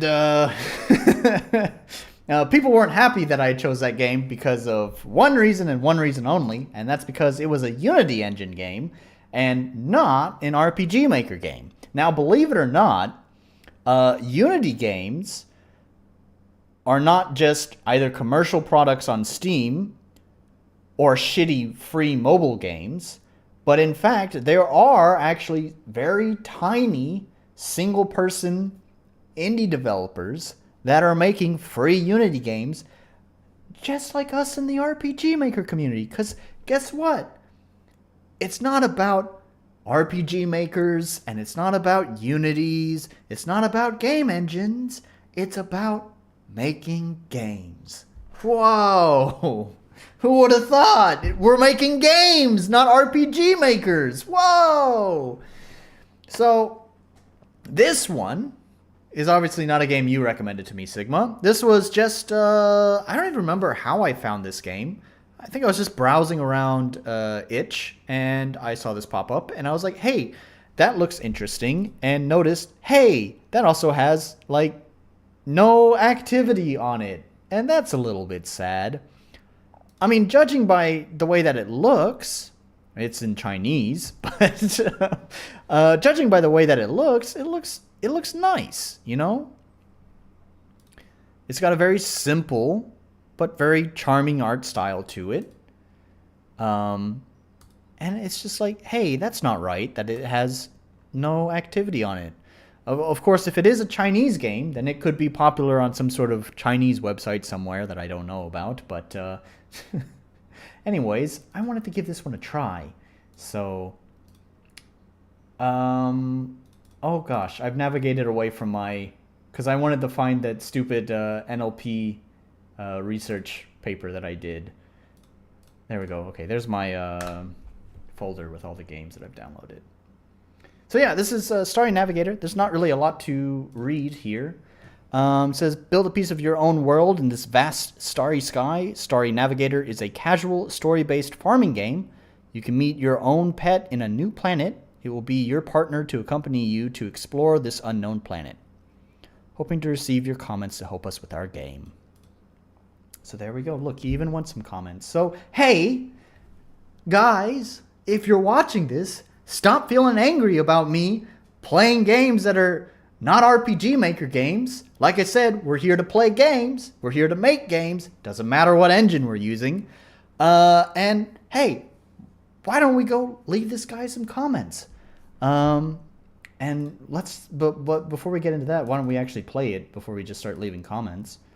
And we'll give it a launch. And don't worry, I'll still harass I may not know about plugins and stuff for Unity, but I can still harass everything's in Chinese. Oh, English version. There we go. This is this is really pretty. English. Let me do it. All right. We're off to a good start. I haven't even started the timer. We're off to a good start. The English version does not work. So let's bust out the Google Translate. And this is going to be in Chinese. Question is it simplified or is it traditional? It looks kind of both. Like, it looks traditional here. I think it's traditional.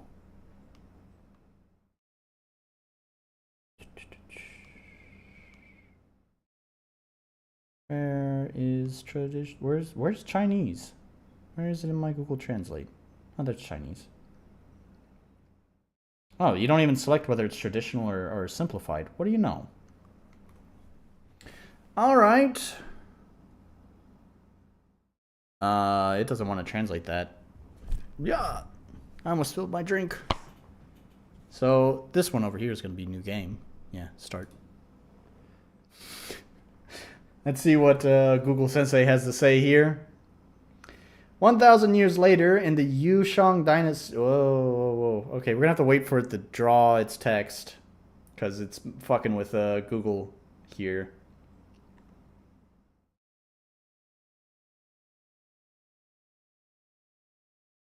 Come on, Google. Come on, it hasn't translated the last line. There we go. Alright. In the cosmic era, 1,000 years later, human beings have been able to live in outer space without the Earth. Interstellar pilot, a new profession that guides people's ways. People in the age of the universe no longer need people to drive the star's spaceship or train, but for the absolute safety of interstellar travel, every interstellar train needs a navigator to ensure the route.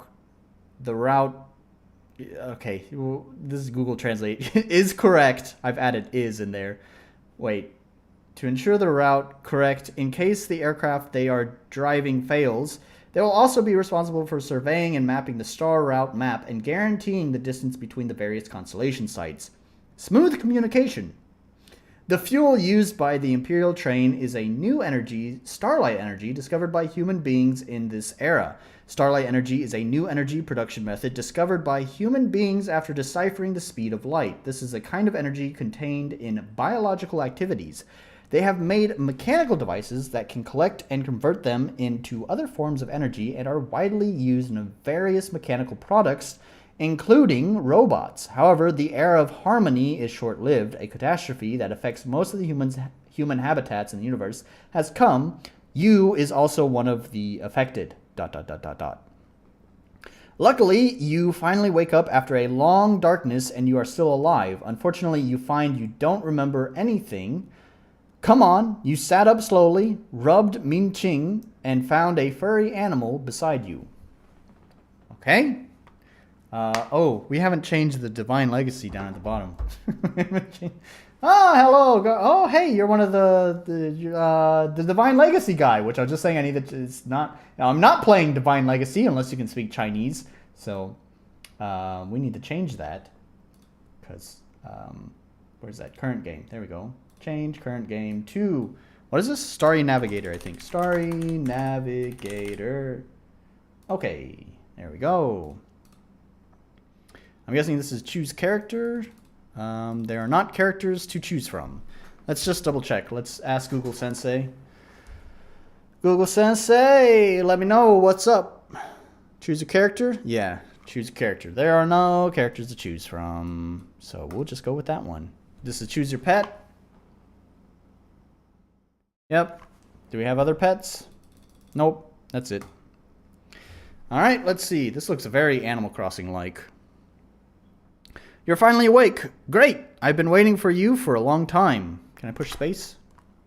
No.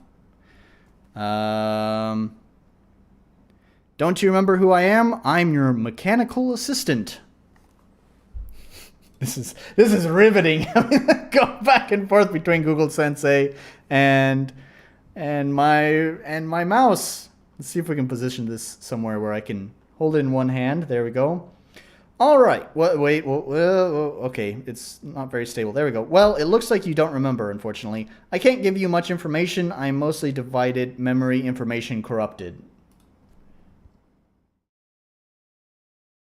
About you, the information I store only tells me you are a star navigator and my Lord Owl. I'm sorry you woke up with difficulty, but I can't tell you about the past, but I can show you something, do things, maybe you can remember what. Come on, Google Sensei. Do you remember how to collect energy? The star route map does not have enough energy to start. Come on, Google Sensei. It doesn't matter if you don't remember, I'll tell you how to do it from scratch.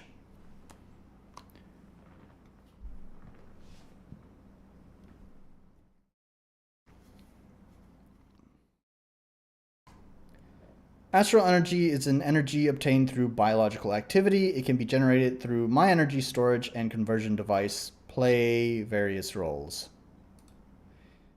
Come on, update. Update faster. This planet has been seriously polluted. The ordinary trees you see are now unable to... Oh my god, stop. And the ordinary trees you can see now cannot produce stars. Light energy can only be obtained through a variety of designated plants for the time being. Let's start with planting flowers. I now put a daisy seed in your backpack. Come on. Come on. Now try planting seeds on the ground. Please drag the seeds to the field. So we'll just drag it there. Alright, cool. It's that simple. Now we just have to wait for the flowers to mature. Because this is your first time to plant, I will consume some energy to make it quickly cooked. Alright. I think it had trouble. This one's just a black box. I think it had trouble deciphering what this fucking character is. Alright, now you have successfully planted your first flower, and you can harvest it now. You can open the backpack again. You can see the flowers you just harvested, as well as the new seeds. Indeed. There they are. You can open the backpack again to see the flowers you just harvested, as well as the new... Yeah, okay. You should have noticed too, in addition to the crop you just harvested, you also gained some astral energy. Where is that? Is that that? I think that's that. I didn't notice it because I'm looking through the viewfinder of my phone. As long as I am by your side, you can store energy through planting activities. I don't think you can remember how these energies are used, so I'll reintroduce you to the interstellar route. Picture it. Please click the terminal button on the right side of the screen. Okay, which one? This one's probably it, right? No, that's setup. Task terminal. Hey, that translated pretty well, too. Cool. Oh, it wants me... Okay, there we go. This is the terminal of the international route map. Strictly speaking, the place where we are now is guided by me. Isn't it shocking? Of course, I'm a vicious fox. After all, I am your assistant. Wait, I am a very... No, it keeps changing what kind of fox it is. A fierce fox? A bad fox? A vicious fox? A powerful fox? Oh, Google is not sure what kind of fox this is. For a moment it said knowledgeable, but knowledgeable won't come back up. So we're not sure what kind of fox he is, but he's definitely some kind of fox. Now click on the constellation route favorites. Route favorites? Is that...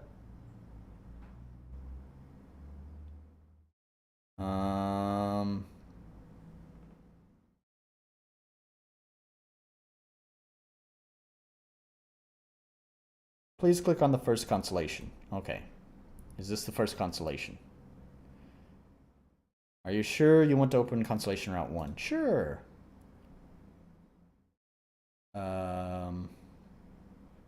Recharge? Okay. In this way, you can start collecting energy of the corresponding route. When the energy collection of a constellation route is complete, we can take the interstellar train to travel to the corresponding constellation. This is a lot of text.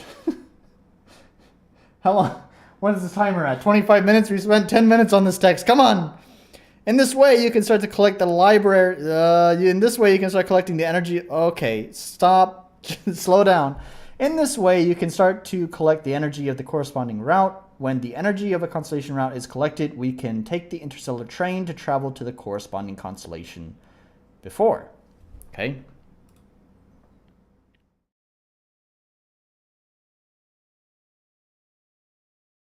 Alright, there.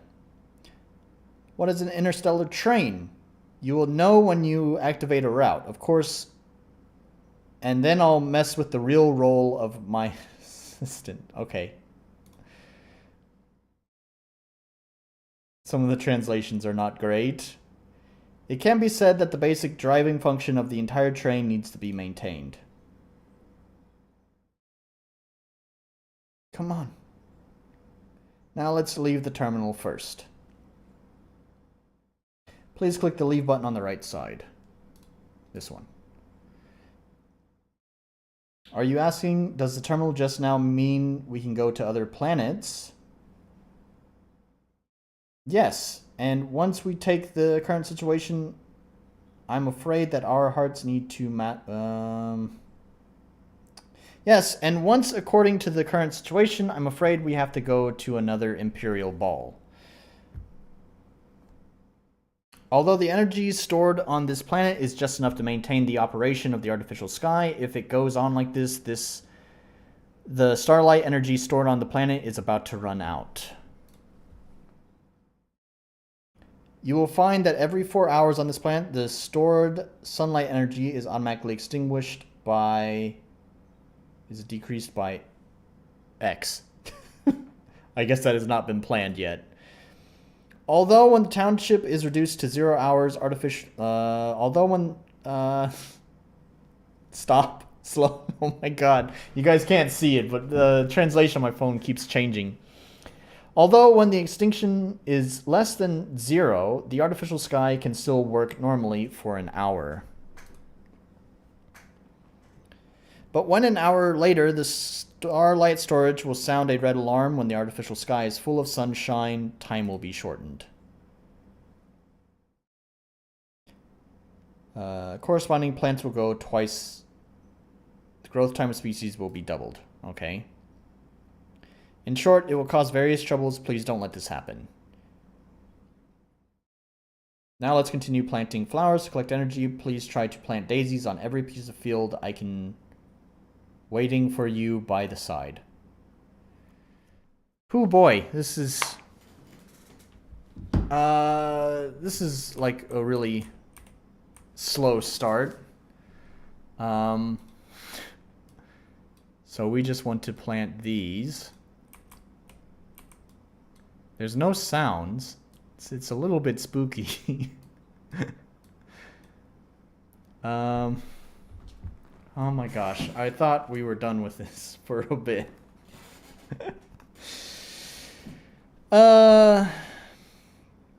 You look like a decent laborer now, but I still have some advanced tips. Just let me like fucking play the game.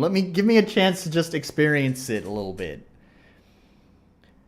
It'll take a while for it to be cooked, so please use the watering can in your backpack to water it. Okay. First of all, is this the set? I think this is the settings. Do I need to close this first? Okay, it doesn't open anything. Let me read what God Our Chaos has written here, because I've been too busy reading tutorials. Thing is, for controls, the on-fly rebind plugin doesn't rebind... QABS skill keys, and I wasn't good enough at coding back then to do anything about it. Currently working on a sequel that's much more polished, but the story might be shorter. Yeah, that's no problem. I mean, in my opinion, the excuse that my coding is not good enough doesn't fly when you are publishing a game for retail. You really should try to commission someone. If you can't do it, commission someone to do it for you. In which case, if you can't afford it, then you just need to save up. I realize that it's not a hard and fast rule. You know, as an indie developer, obviously there's going to be some things that are going to be imperfect. But I really think when it comes to user experience, it's really not something that you should just, you know, kind of, as Sigma would say, is duct tape stuff together. He and I talked about duct taping stuff. There's a time and a place for everything. There are times when you can duct tape, and there are times when maybe you probably shouldn't duct tape shit together. And I think that's one of those times when it comes to user experience is, especially if you're going to be selling a commercial product, you should do whatever you can to make sure that the user experience is good. And then the duct tape and stuff can come for everything else. Anyways, story-wise, I don't really care, honestly. I've always been more of a person who prefers gameplay over story anyways. So to me, a shorter story is totally fine as long as the game is good itself. But anyways, yeah, he wanted me to use the watering can to speed these things up, but instead I spent so long talking that I didn't need to use the watering can anyways. But the tutorial is not going to progress unless I do it, huh? Well, I guess we better try that again.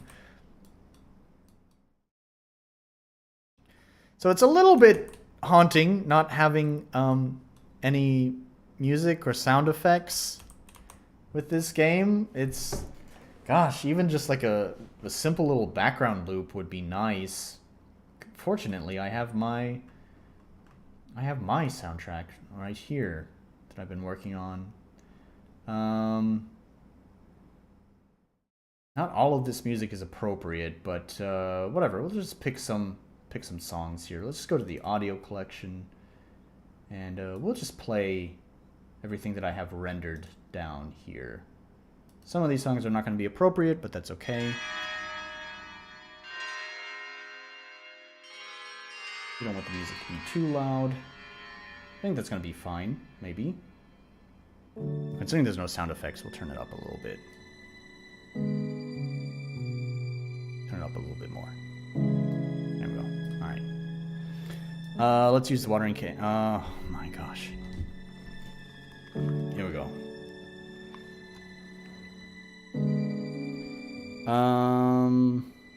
Watering can increase crop yields and have the chance to get seeds for new plants.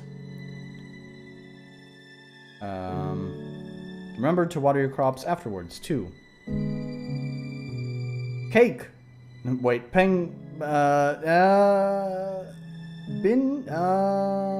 oh, my phone is like having a really hard time focusing, which is throwing off the...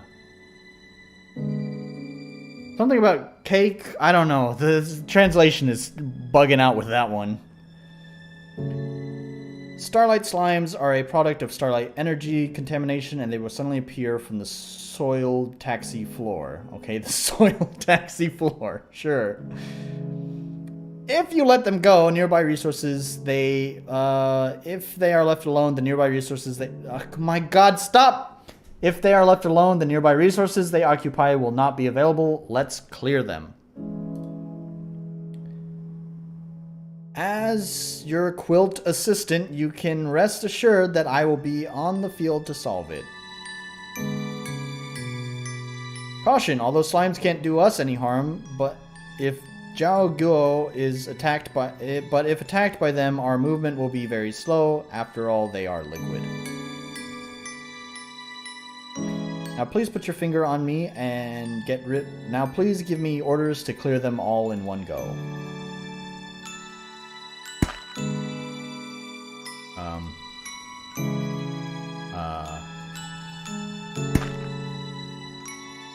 What? We made it! I guess so. Clearing these slimes can get some star energy and also remove pollution. Killing two birds with one stone. Pollution has been eliminated, and we can now wait for the crops to mature. Oh my god, there's so much text! Gained so much again, I think you might be a little too tired. Let's take a breath. Open the interstellar coil terminal and show you... Oh my god. I'm sorry, I just want to play the game. We've wasted almost half the timer.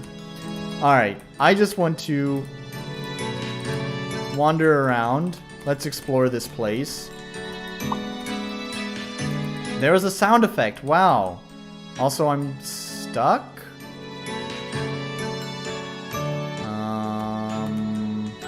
Well, see, this is what I get for daring to fucking explore. Okay, right on.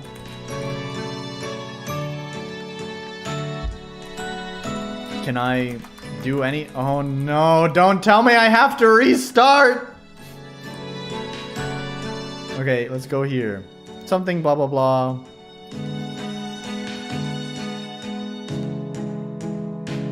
Hooray! I don't know what I did. I don't care. I'm so tired. Oh, I can zoom. Ooh.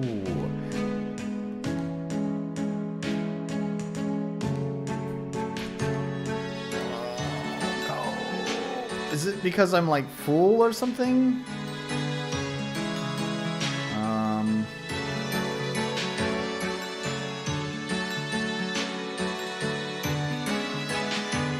Plant those. Can I get rid of them? No. I can move very slowly. Very slowly. It's like, are there other buttons? Oh, wait. Oh, there's a rotate camera.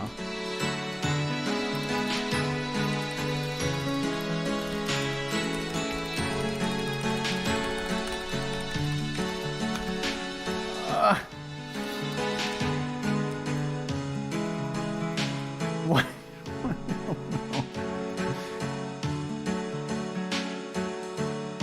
Oh no. I can't move. Come on. Come on. Come on. You can do it. Come on. Come on. Sure. This one. I don't know. Ah! Okay, that quit the game. Yes. It appears to be the RPG Maker equivalent of having a touch event that changed the character speed but forgot to change it back. Alright. We'll just run through the text. Hopefully this won't take so long. Oh wait, it autosaved? Hey, heck yeah. Alright, cool. How far back to that? It didn't put me that far back because I still have like a bunch of stuff on me. Alright, so now I can explore the world. So, just kind of look around. It looks like it's not a very big place.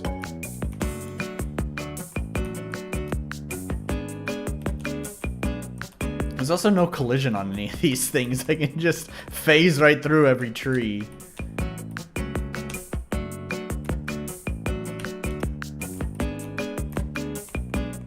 There's some wacky ass collision going on here though.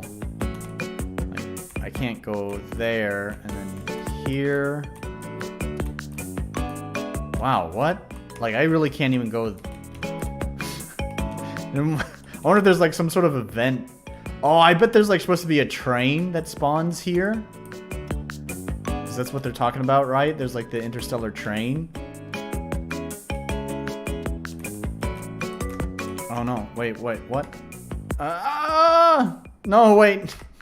Which one's cancel? No, that's... Wait. No. No. Oh, no! This is a disaster! That's okay. I think I needed to do that because I think there's not a jump in the game. And the stairs don't have collision on them, so you can't climb up them. So basically, you could consider it like these stairs don't even exist, which means I have to get up this right here. And as far as I'm aware, there's no jump, which means there's no way to get up.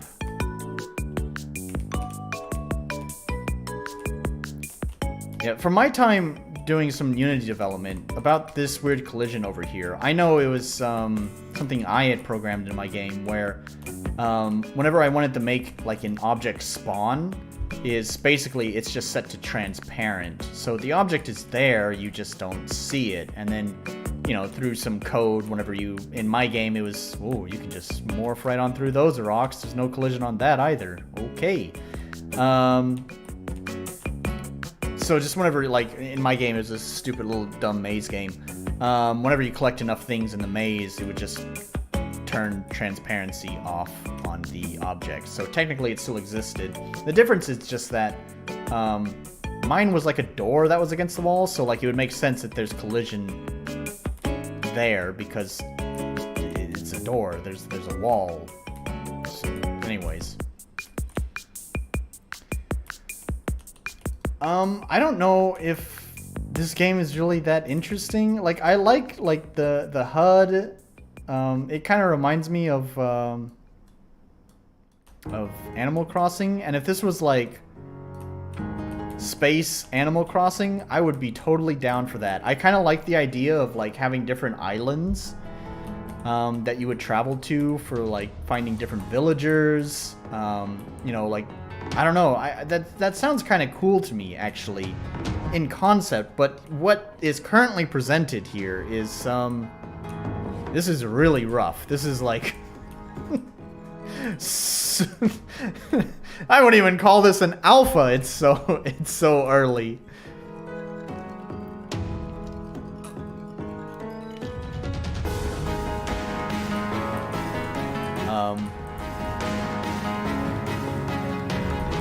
So how do I just drag the water onto it?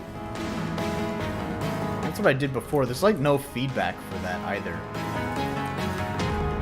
The lack of music, the lack of sound effects, like all of that kind of stuff, there's like no feedback for whether you did the right thing. Like, it doesn't, it's like oh, you can zoom in, good. There's not even like the soil gets saturated like when you'd add water on it.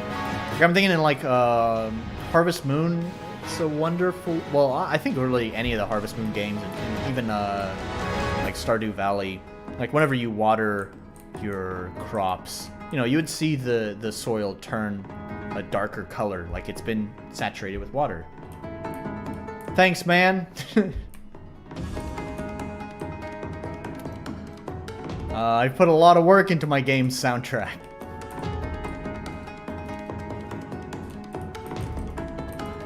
Can't really talk to the fox. I can push him. Where can I push him? Can I push him into the water? Not into the water. I guess he's Jesus. We are Jesus. Can I push him off the edge?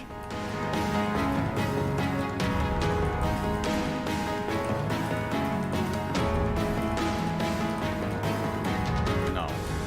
I can't push him any further than that.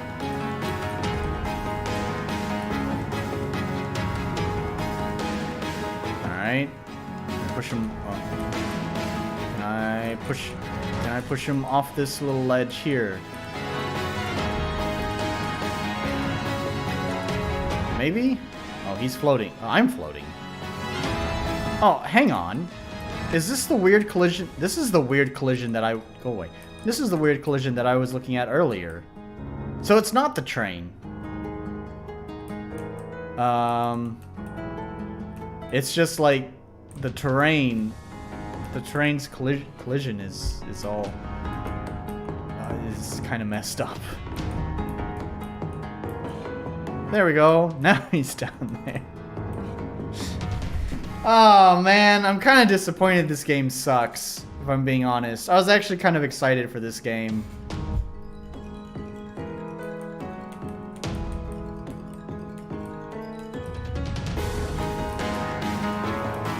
Yeah, that's pretty much the mindset I have. I talked about this in one of my previous streams, that I feel like, if anything with my game, you know, it's going to look like a pretty standard RPG Maker game, which is kind of disappointing despite all the work that I'm going to put into it. I know it's going to be largely overlooked because it's fairly bog standard RPG Maker stuff. But I can at least feel happy that I'm sure there will be some people who will feel like the soundtrack itself came from an entirely different game.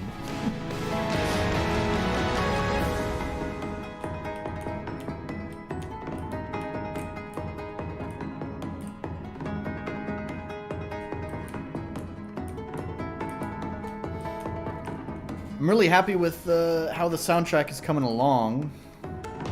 I'm working on another song now. I was just showing that. I'm kind of bored of this game, if I'm being honest, because The tutorial sucks. It's way too wordy. It's also this is not the fault of the devs. Well, it kind of is because they offered an English version that doesn't seem to work. But everything is like twice as slow when using Google Translate. So the wordiness feels extra wordy because I have to wait for Google Translate to catch up with stuff. So yeah, I don't know. I'm pretty bored with it, if I'm being honest.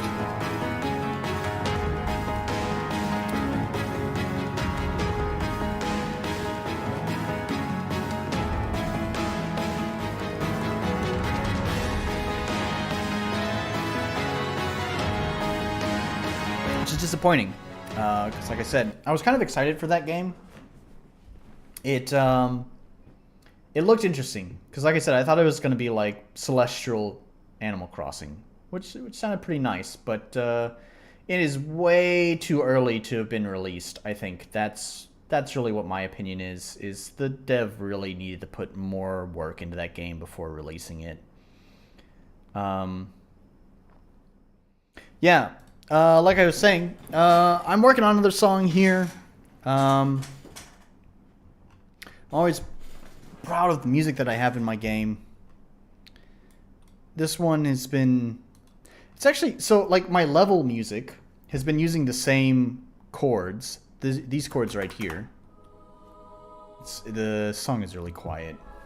I haven't finished mixing, so everything's going to be a lot quieter. So let's just temporarily slap a gain on here so it's not so quiet. That's not the gain. I mean, that would work too, but I'd rather just add my... Yeah, that one. Set it there. No, 15 is probably too much. Set it to 12. Anyways, so these chords, for all the levels, there's only 3 levels, but for all the levels have used those same chords, and it's kind of been an experimentation on how much can I recycle the same... Basically, as far as the data of the music is concerned, it's practically the same song. How often can I recycle it? And I'm pretty happy with it. So like here, we were just listening to one of the level music, so the cave.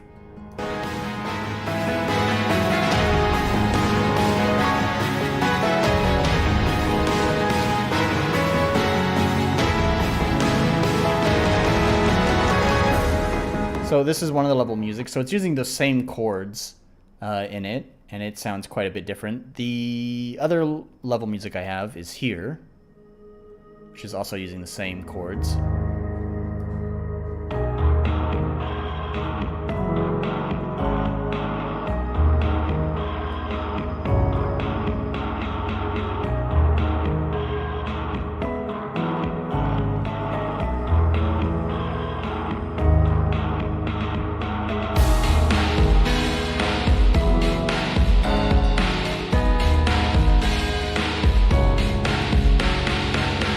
Yeah, and then here, like I said, we have those same chords going, but this one has like it's like this really chill, like breakbeat, jazzy kind of thing. I'm still trying to figure it out. I have this really cool, like this melody for some reason has been really catchy for me. Like it's been stuck in my mind, but it's so simple. It's so simple, it doesn't want to break out of its simpleness. I keep trying to expand on the melody, and every time I do, it gets too energetic. It's like it breaks the flow of everything, and that's kind of what I've been stuck with. I've been trying to figure that out for this, but anyways.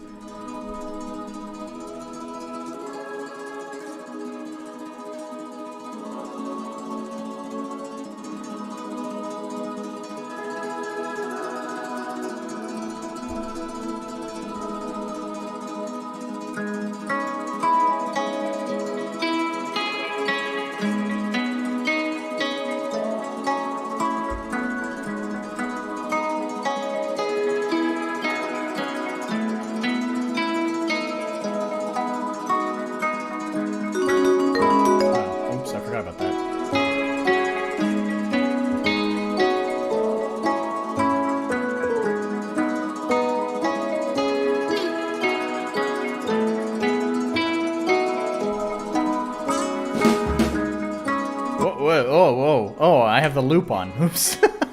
It's like, what happened there? It's like the drums just broke.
Much where I'm stuck.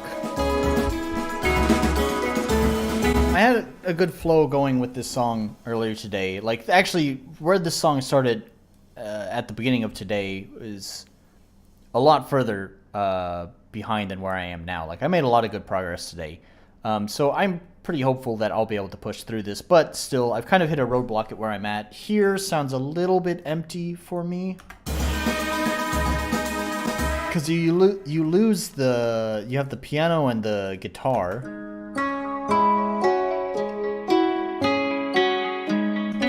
And you lose that. I've tried continuing the guitar and piano into this section, but I just don't like it. So it's kind of like, if I lose that, I'm not sure what to replace it with. And then again, I don't want to just... Like, this melody is so simple.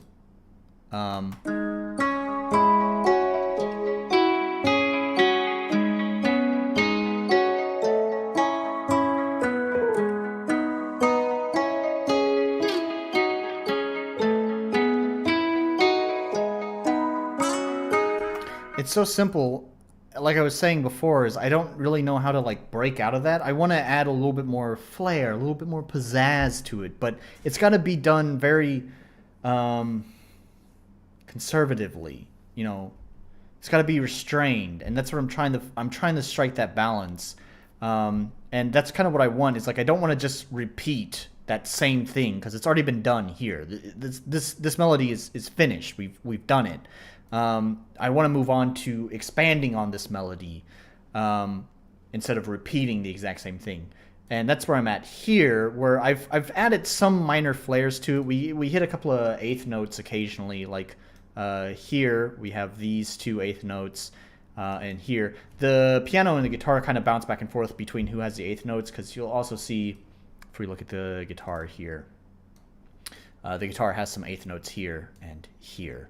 So it's a small, tiny little expansion on that, and I feel like it's not quite enough.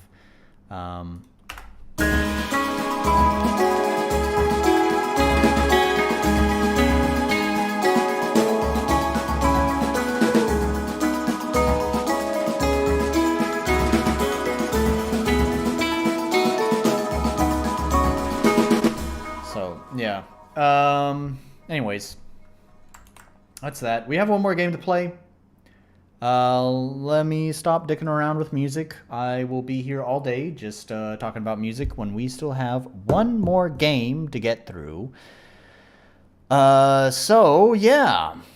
The last one is going to be Square Shape. This one was eye-catching. Yeah, I'm not sure what to make of this. It could be funny. It could also be just terrible. Not really sure. I'm not sure what to think about it, but this is going to be my last game. Yeah. Where's my folder with the games in it? Let's remove Starry Navigator. It was not great. Sorry, Starry Navigator. Oh, I'm so sad about that one. And Square Shape.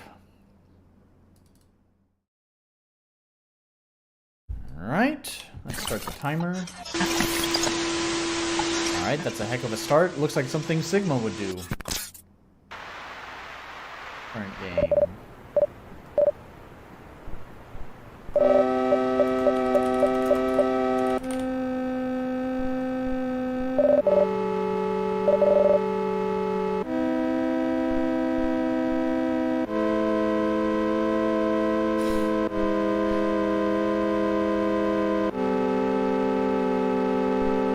Alright, the intro has my attention.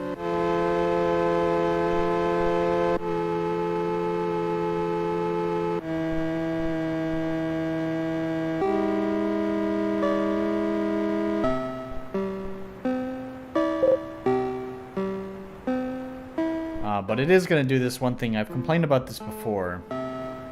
This is not the worst case because there's not auto-scroll or anything like that. So it's not the most heinous... This is not the most heinous example of this, but I really don't like it when games just launch you right into the game. It would be much appreciated if you give me a chance to at least look at the options menu before you just dive into the game. Square! Wake up, Square! What are you shouting for? Can't you see I'm awake? Your stupid geometric shapes. We can't sleep. Stop whining. There are more pressing matters. Circle is lost in the labyrinth. Again. What do you mean, lost? And by again? We were created in these 5,088 by 3,888 pixels? What kind of fucking aspect ratio is that? Is that a 4:3 ratio? That sounds... Wait. Yeah. Maybe. We all know the labyrinth by heart. Trust me, Circle will find his way back. No, you don't understand. Circle is lost and you must go and look for him. Why the hell don't you go? You'll see that I'm right and he'll be back before I get halfway there.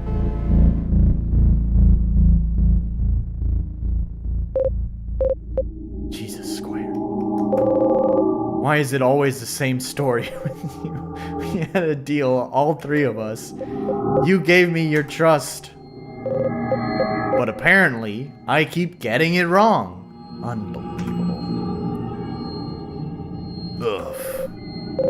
You make me do this every time, Square. What the hell are you talking about? You should know what it's all... You should know that it's always your fault, Square. It ends up like this. What?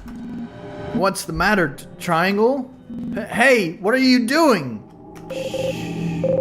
You won't feel a thing. Don't worry.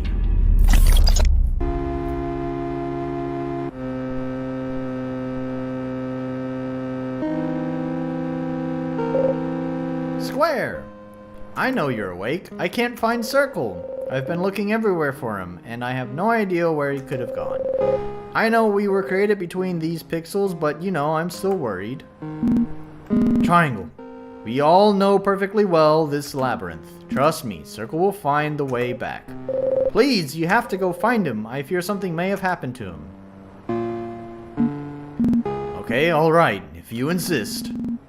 You'll see that when I'll be in the middle. You'll see that when I'll be in the middle, he will be here. If you say so. You stay here in case Circle comes back.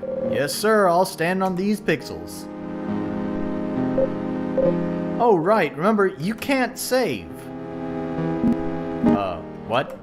Yeah, you know, there's no way to save the game. In fact, if you try to click on X, you will only get a window that shows you how many keys you have collected.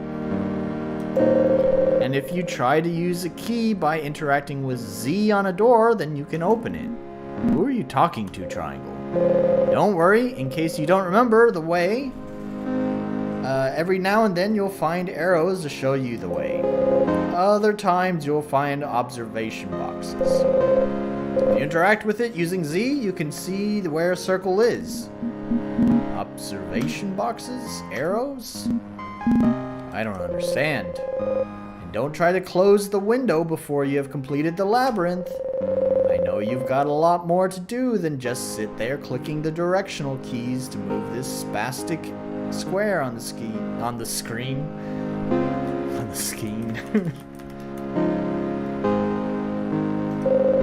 But at least try to get to the end, okay? You're starting to scare me. Should I be worried? Of course not. I was only joking. Remember that if you hold down shift, you can move more slowly to be able to take a certain route more easily. Come on, I was kidding you. Now go. He is waiting. Yeah, alright, I guess. See you later. Sure, Square. Later. Interesting. I kind of like the presentation, actually. They've done a good job using just simple shapes. Using very basic stuff and creating an actual interesting, like something that looks compelling with RGB. Z, okay, X number of keys. Myoscola?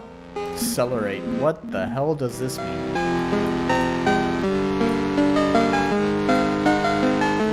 See, the one thing that I'm curious about is it said don't push the X button or the cancel, the close window button.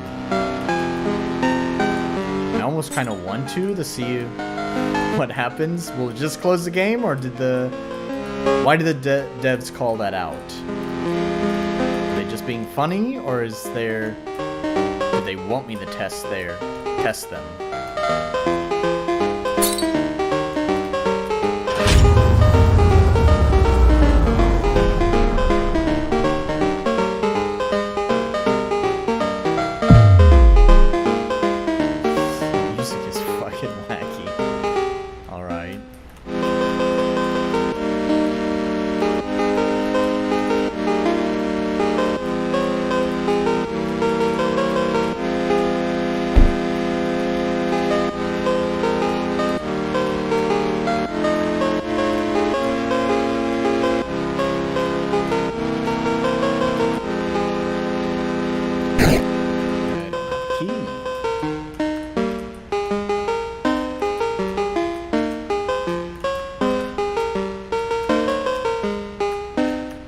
This maze game is better than my maze game.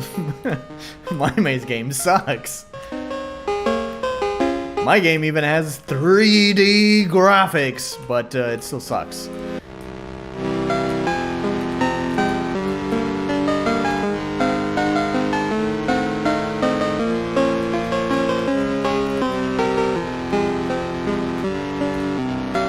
It's quite the maze, too.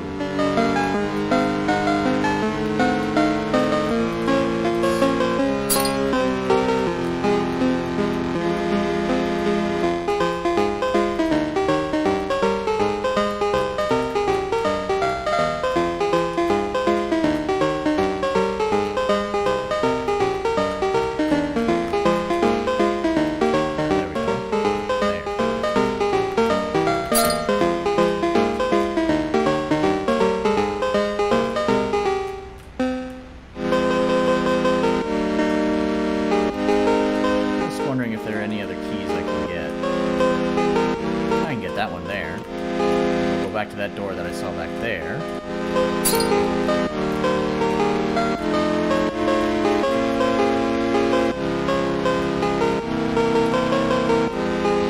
Where is that door? There it is.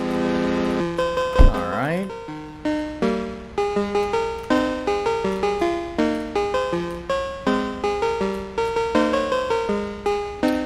Place that key that I just used. 616.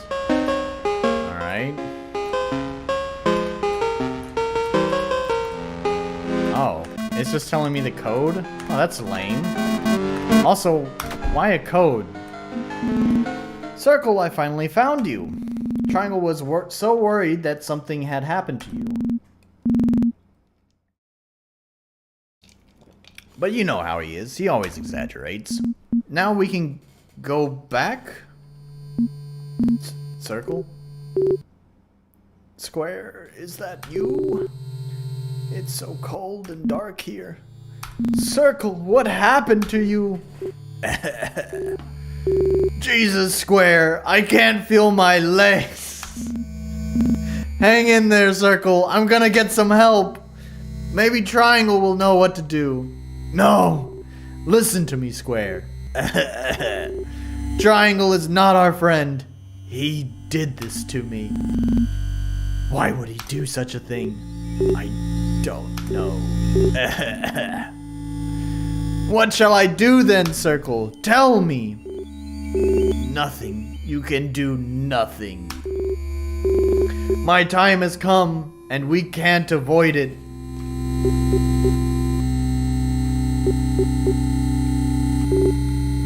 Yeah.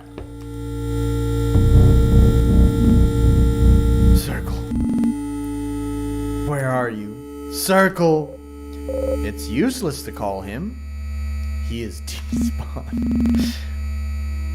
You, why the fuck did you do that?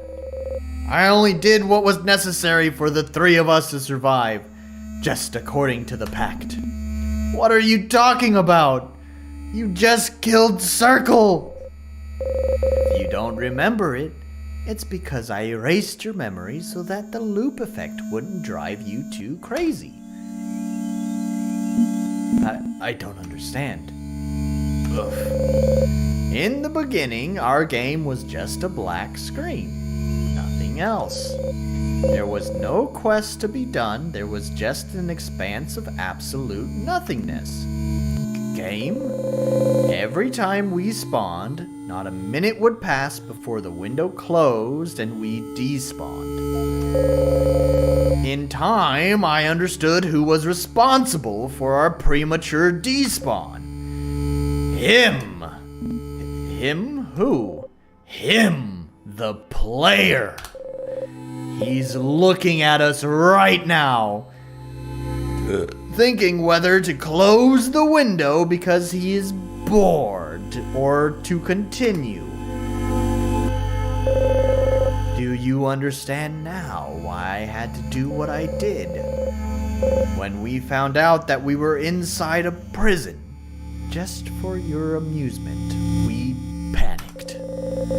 I managed to find a flaw that allowed me to take control of the window with the power of reset. I made a pact with Square and Circle, and together we decided to create a plot so that you would not close the window immediately. All three of us had conflicting ideas.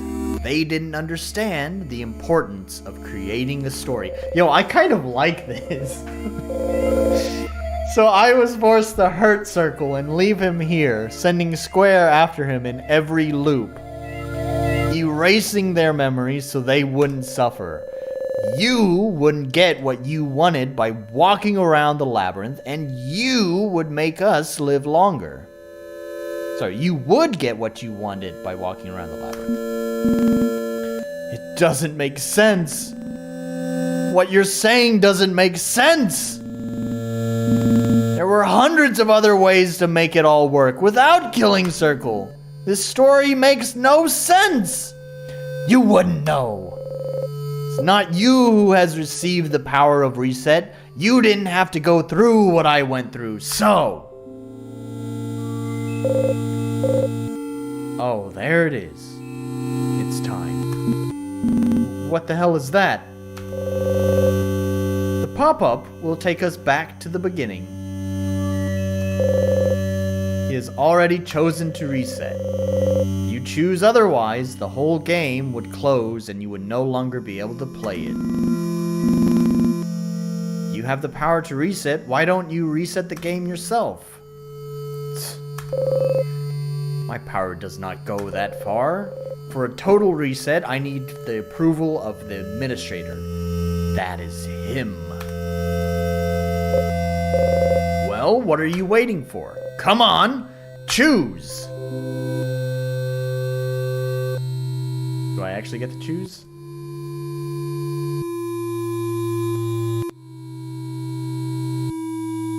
let me. Oh. That's funny. Alright, I see what they've done there. There is a way to do clickable events, I believe. So what I probably would have done is I probably would have mapped 2 events just beneath the yes and no. But I see that pressing left and right changes the picture, which makes it look like I'm changing which option I'm selecting. See? What did I What? Have you really? No. Impossible. Did he choose to set us free? Are you kidding? Shut up. There must be a mistake.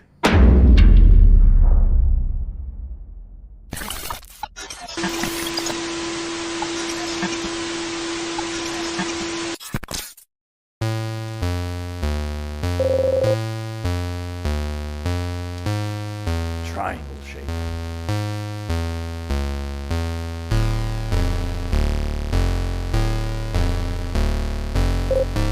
No way. You have... It's impossible. Why the hell did you do that? Wait, what, huh? I didn't even press enter. Why did it make that selection? Wait, you know what? I don't care. Oh, okay. You've made your choice. I only hope that you are serious about helping us. And it is not obvious that you will succeed.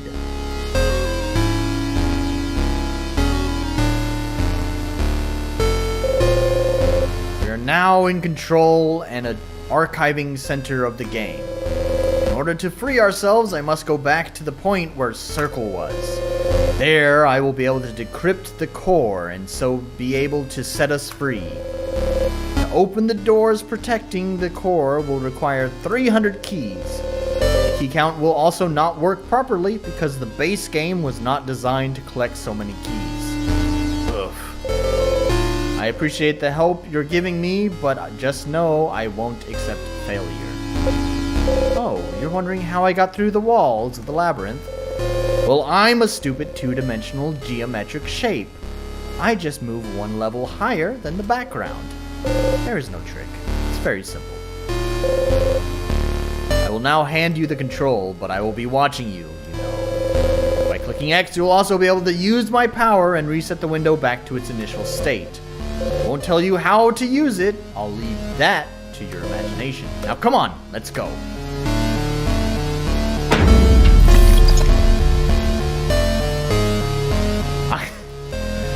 I kind of really fucking like this. This is actually... like... I'm having fun with this game. Not to disparage all the other games that I've played, but, you know, I'm not the biggest fan of RPG Maker games. I know not everyone watched my, RPG Maker has a bad reputation video. But I kind of lightly mentioned in there that I was always someone who didn't have a lot of respect for RPG Maker. I was one of those people who hated RPG Maker games. And I don't know, I guess I've never really gotten over that. So it's rare for me to, like, enjoy something. But I don't know, I really kind of just dig this. I want to play more. The story is dumb, but it works. It's also kind of similar to what I'm doing in my game, but a little bit less violent and,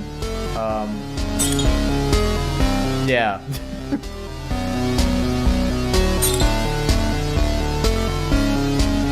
Oh, it won't even let me go there.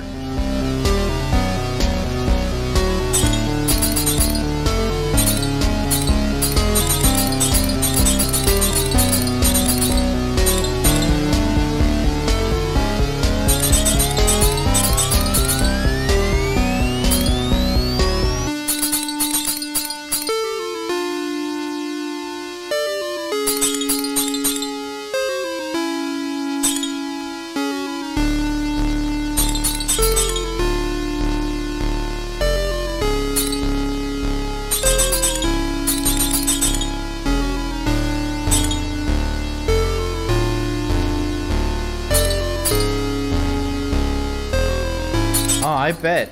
So there's the reset thing. I bet the key count carries over, but the keys will respawn. So basically, I collect all the keys.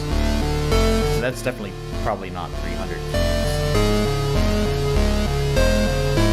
Yeah. So I probably need to reset. Oh, there's some more.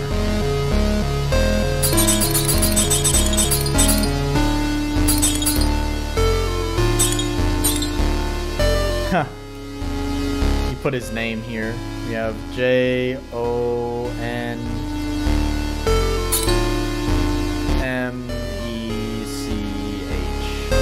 Nice touch.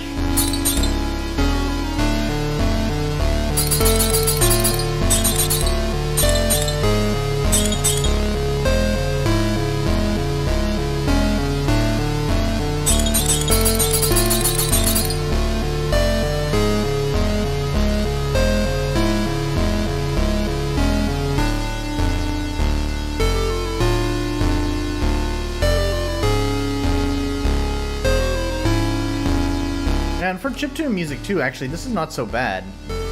Some of the chiptune stuff that I've heard that I've talked about before has been pretty rough, pretty ear grating. Even my own chiptune stuff, I'm not very good at chiptune stuff. Even my own chiptune stuff kind of sometimes is a little bit tough on the ears. This is not so bad.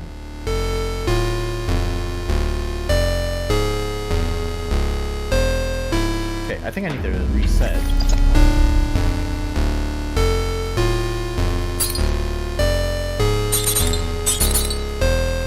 I kind of don't like that it doesn't show how many that I have, though. Will I know that I have enough, or do I just have to guess? Because that's kind of... It kind of sucks if I have to guess.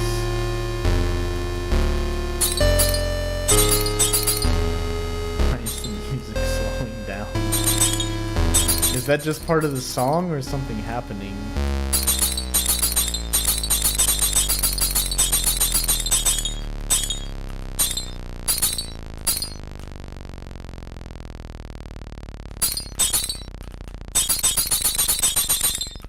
That might just be part of the song. I think it's just...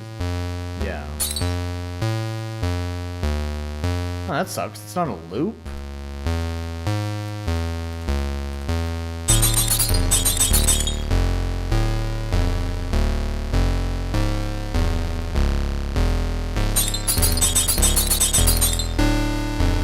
Rather than just like comb this place for all the keys, I think it might just be better to collect some of the most obvious keys and then just reset.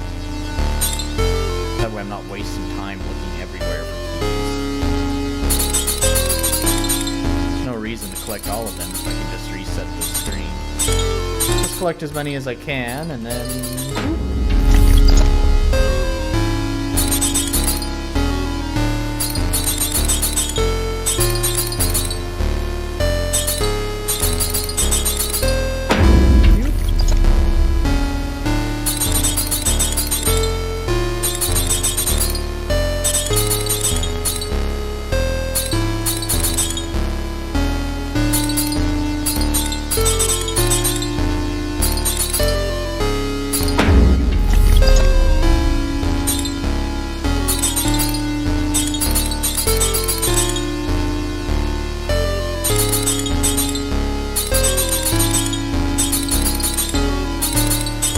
Do I really have to collect 300? This seems to take fucking ever. Is that enough?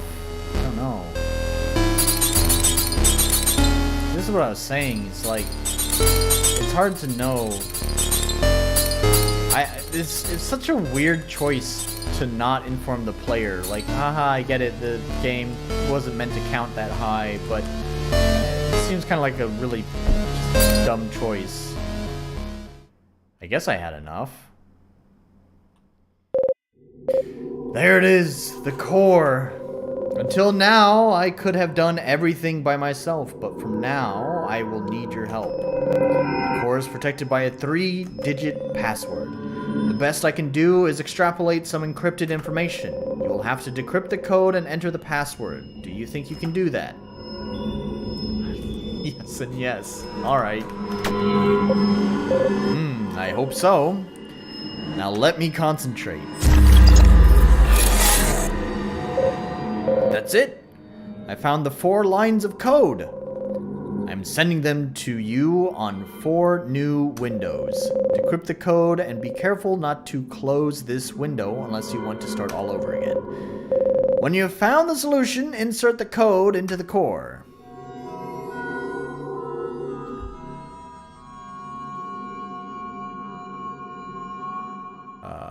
Okay.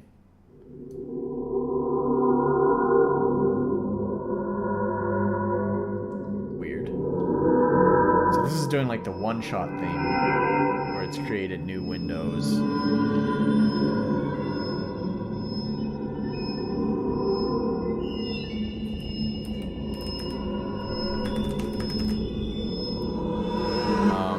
Should there be something on these windows, or should they just be white?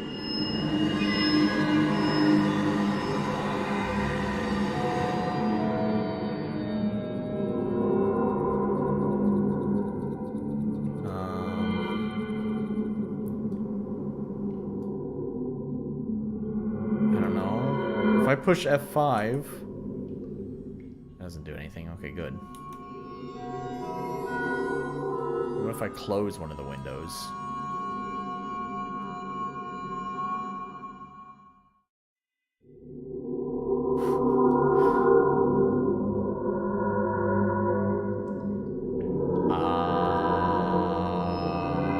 Okay.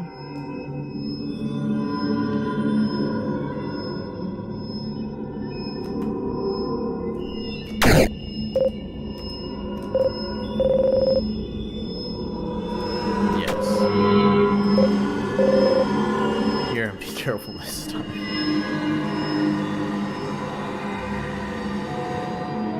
Yeah, but what do I do with them?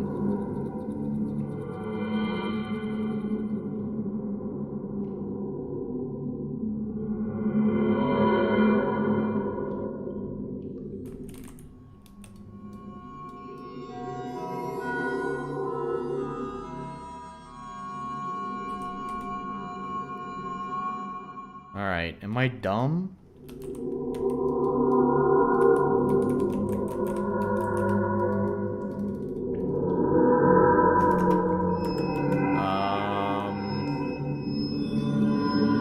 Yeah, I'm kind of stumped on this one, man.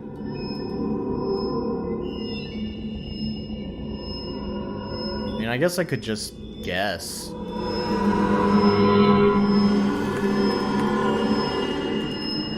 We tried. It says on the game page, it is recommended to move the game folder to the desktop because the game will interact with it. Oh, well, it's too fucking late now.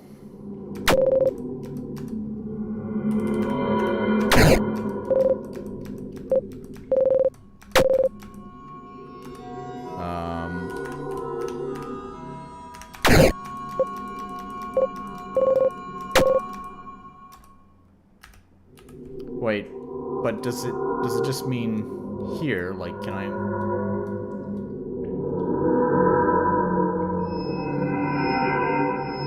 Yeah, I don't know.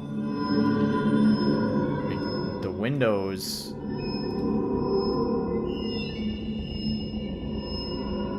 Ah, I'm so disappointed.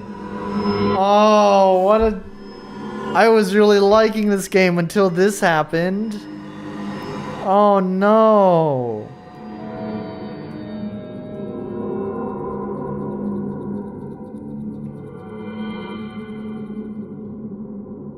Oh no, that sucks.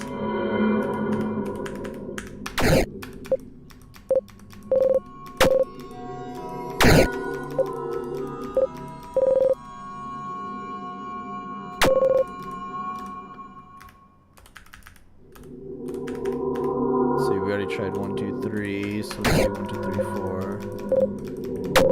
Or 1, 2, 4. 1, 2, 4. Oh no, 1, 2, 3! Oh, this sucks.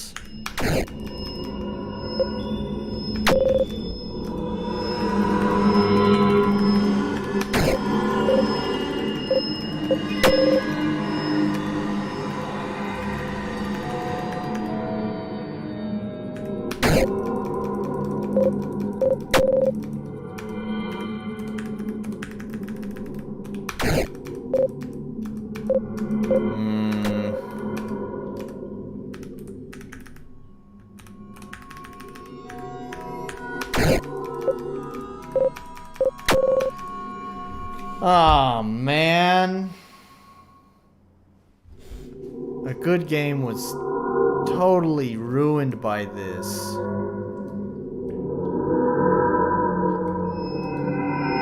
If you needed this game to be in a specific location, like that's important for its function. First of all, I would say that they should find a way to make that not the case. But considering it's a free game, I guess it is what it is. In that case, I would say that it should, if it's that important that it is there in a specific location, then they should put a message at the very start of the game saying, hey, before you start the game, make sure this game is located on your desktop. Because, ooh, whoa, whoa. That was just because I was shaking it around. Because now, I'd have to reset all of the progress in order to correct this. Because I'd have to close out of the game and move it to the desktop. And relaunch it.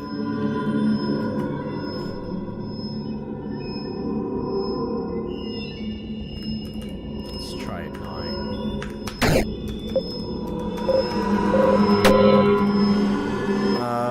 Let's open up the page. No comments. Oh, fuck me.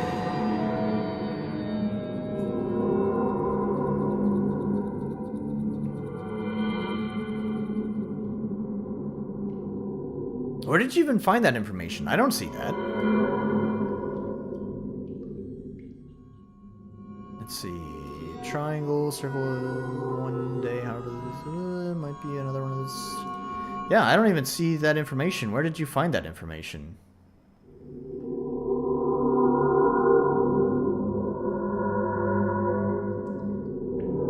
Below and oh.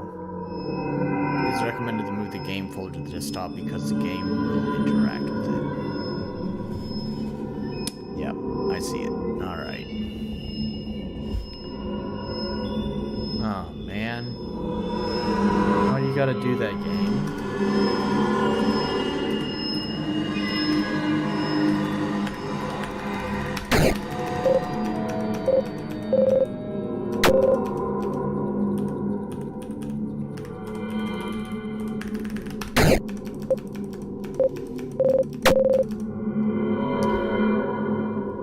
Oh, that sucks.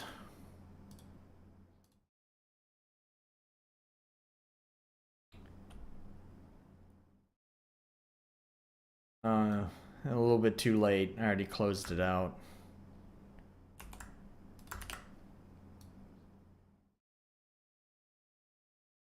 Let's just try. I mean, by the time the timer's gonna be up before I can get back to that point. But I don't know. We'll try to get back to that place anyways. Oh, here's the other fucking shitty part. You can't skip this!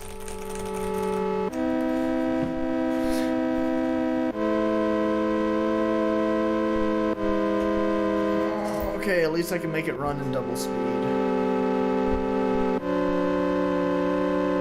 Unlike some other games that I had played, they didn't actually disable that.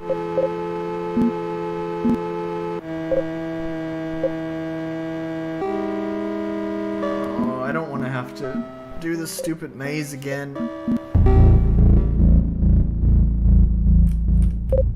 Yeah, I don't know, man. I've kind of lost motivation at this point. Yeah, there's the timer.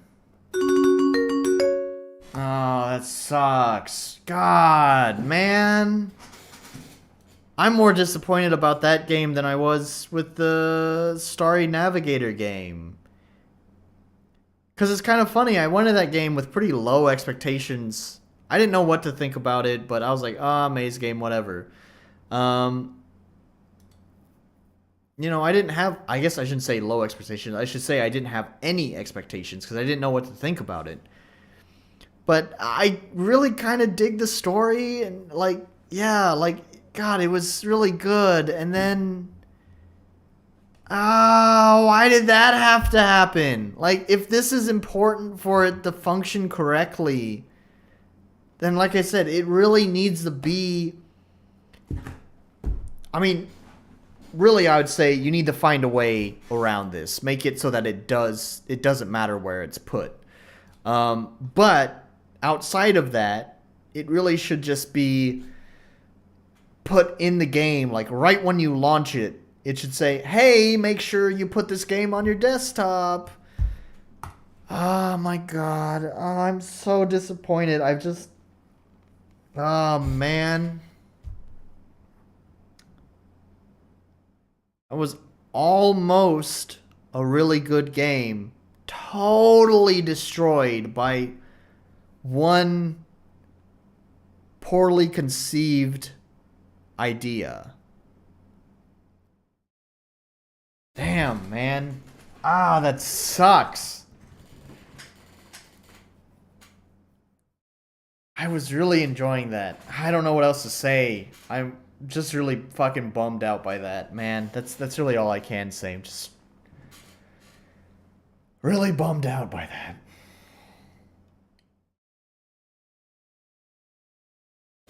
Well, John Mech, what else have you done?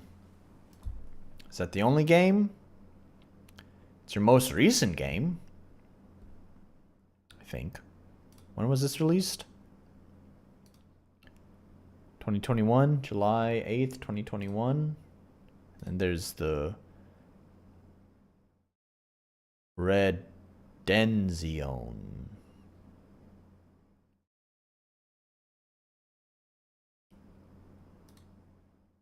Which may have been abandoned. This was released in October of 2021. Oh, okay, so maybe it's not abandoned yet.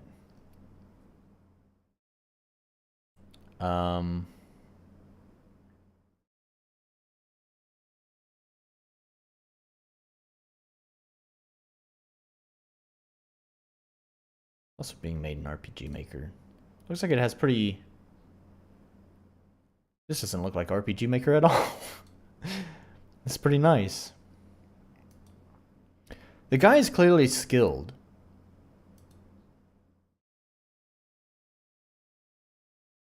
Yeah, I think he's really skilled at his game design. Yeah, like I think Square Shape really was actually a good game. Is just completely ruined by just one poorly conceived idea that just totally destroyed it. Like, it killed my motivation to want to have to replay all of that. So, yeah.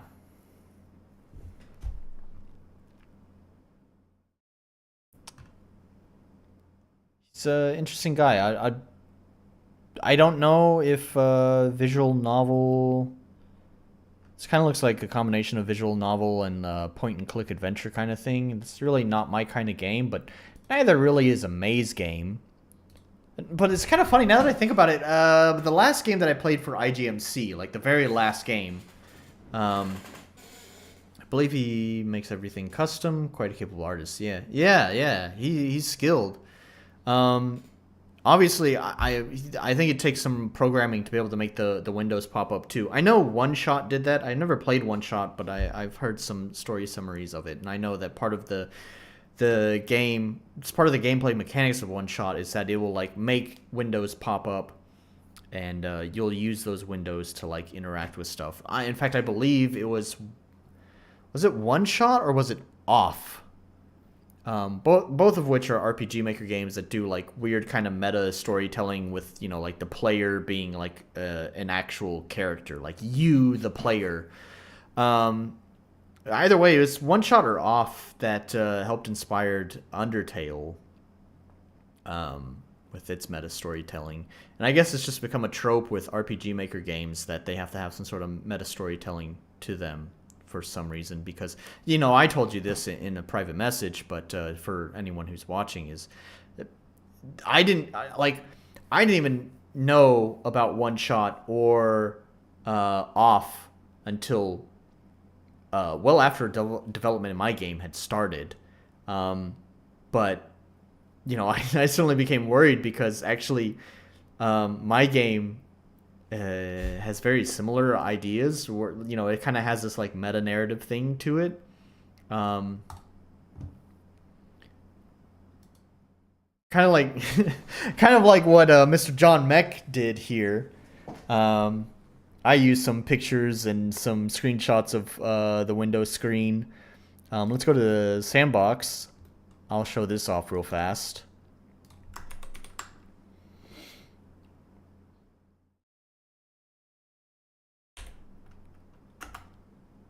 All the volume is off.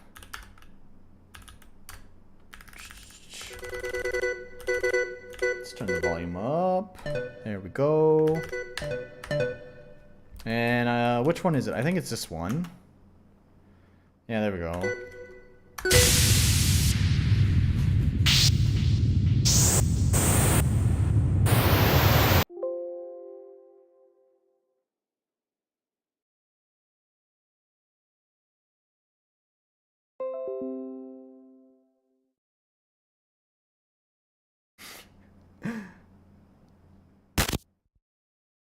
Yeah.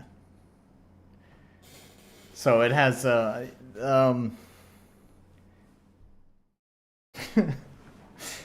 yeah, so like my game has like meta stuff in it too. So like I said, I feel kind of bad because like I thought this was like so cool, and then I learned about One Shot and Off. I had never heard of them before until like after I had this. Also, the other one. Let's see, let's do the other animation. Transfer animation, there we go. Let's see. There's RPG Maker reference. So the transfer animation goes to quick event transfer.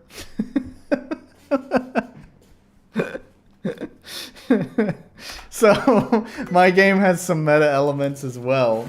So like I was saying, is I didn't know about One Shot or Off before, and then it's like, oh, I learned about them, and it's like, oh, I guess it's just a rule that every fucking RPG Maker dev has to do some sort of meta thing.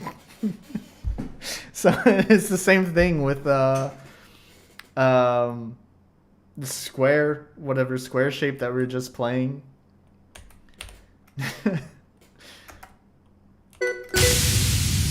So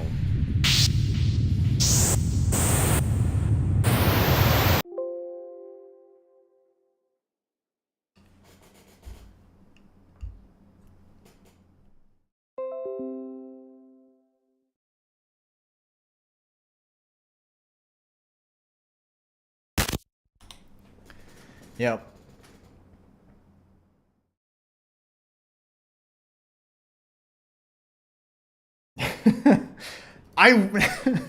If it was possible, I would love to actually make some of the warnings actually legit.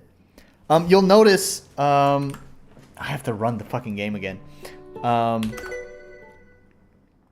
In that blue screen. Oh no, not this transfer. Wrong one.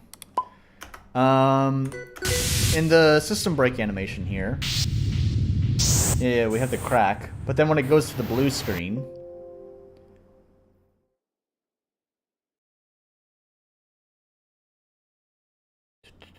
there. So here, there should actually be the Windows logo. I know it's kind of weird, but like, I'm pretty sure the Windows logo is copyright. I didn't want to play around with copyright, so I replaced the Windows logo with a QR code. I don't remember where that QR code actually goes. I'm pretty sure I hid a secret in that QR code, but I don't remember what it was. I think it just links to a song. Not one of my songs. It's like a song from an artist I like. I think that's what it is. Let's get the phone out. Refresh my memory on what that QR code goes to. I will probably replace it in the future too. There. Open in browser. What is it? An advertisement.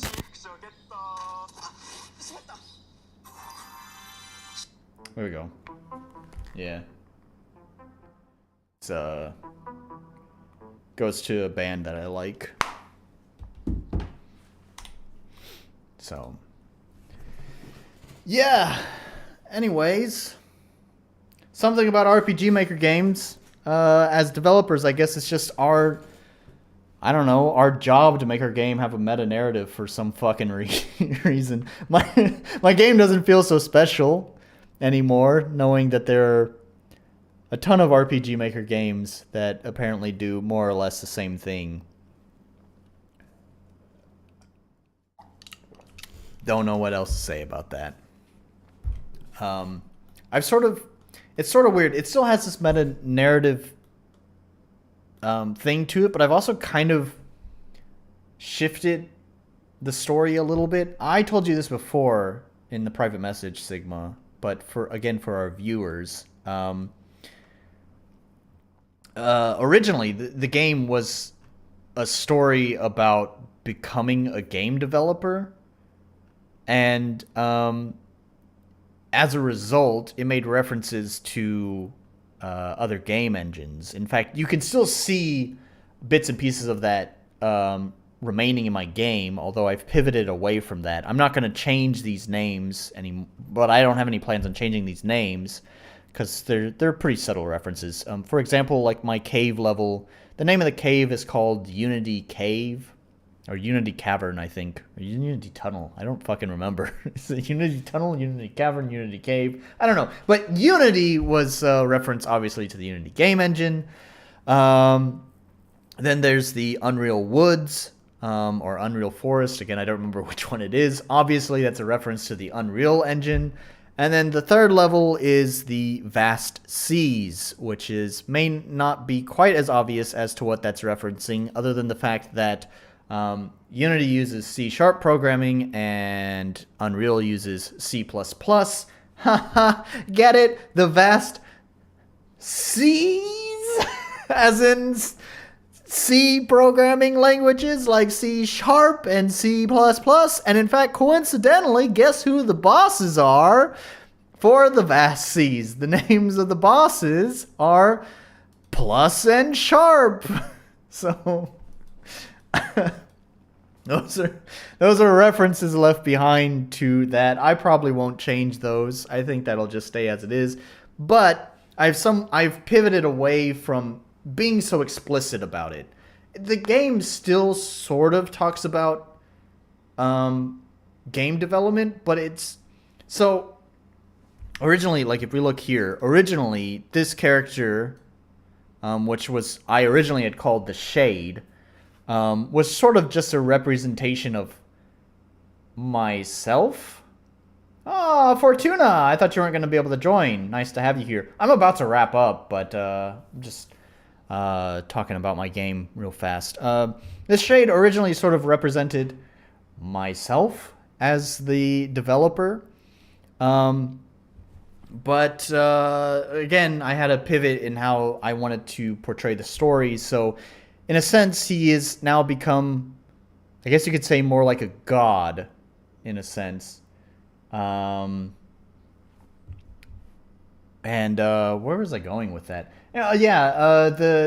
He's just referenced more as a world creator. I've taken more like subtle like references to game creation. It's rather than just being so explicit by saying, "Oh, the Unreal Engine and the Unity." the Unity engine and blah blah blah. Now it's more like not so explicitly referencing those engines. You're in your hotel room. Whether nice to know. Anyways, yeah, I don't know what else to say about that. My story is it's taken change. So it's not quite as obviously as meta narrative, but there are still obviously references. Like I said, there's the game crashing and stuff like that. So I can show that off to Fortuna as well, since I don't think Fortuna had seen this before. I have the two different animations that I've built. So we have the transfer animation, which is a reference to RPG Maker. You can see that the mouse comes down, quick event transfer, which is an RPG Maker reference. And we have the system break animation.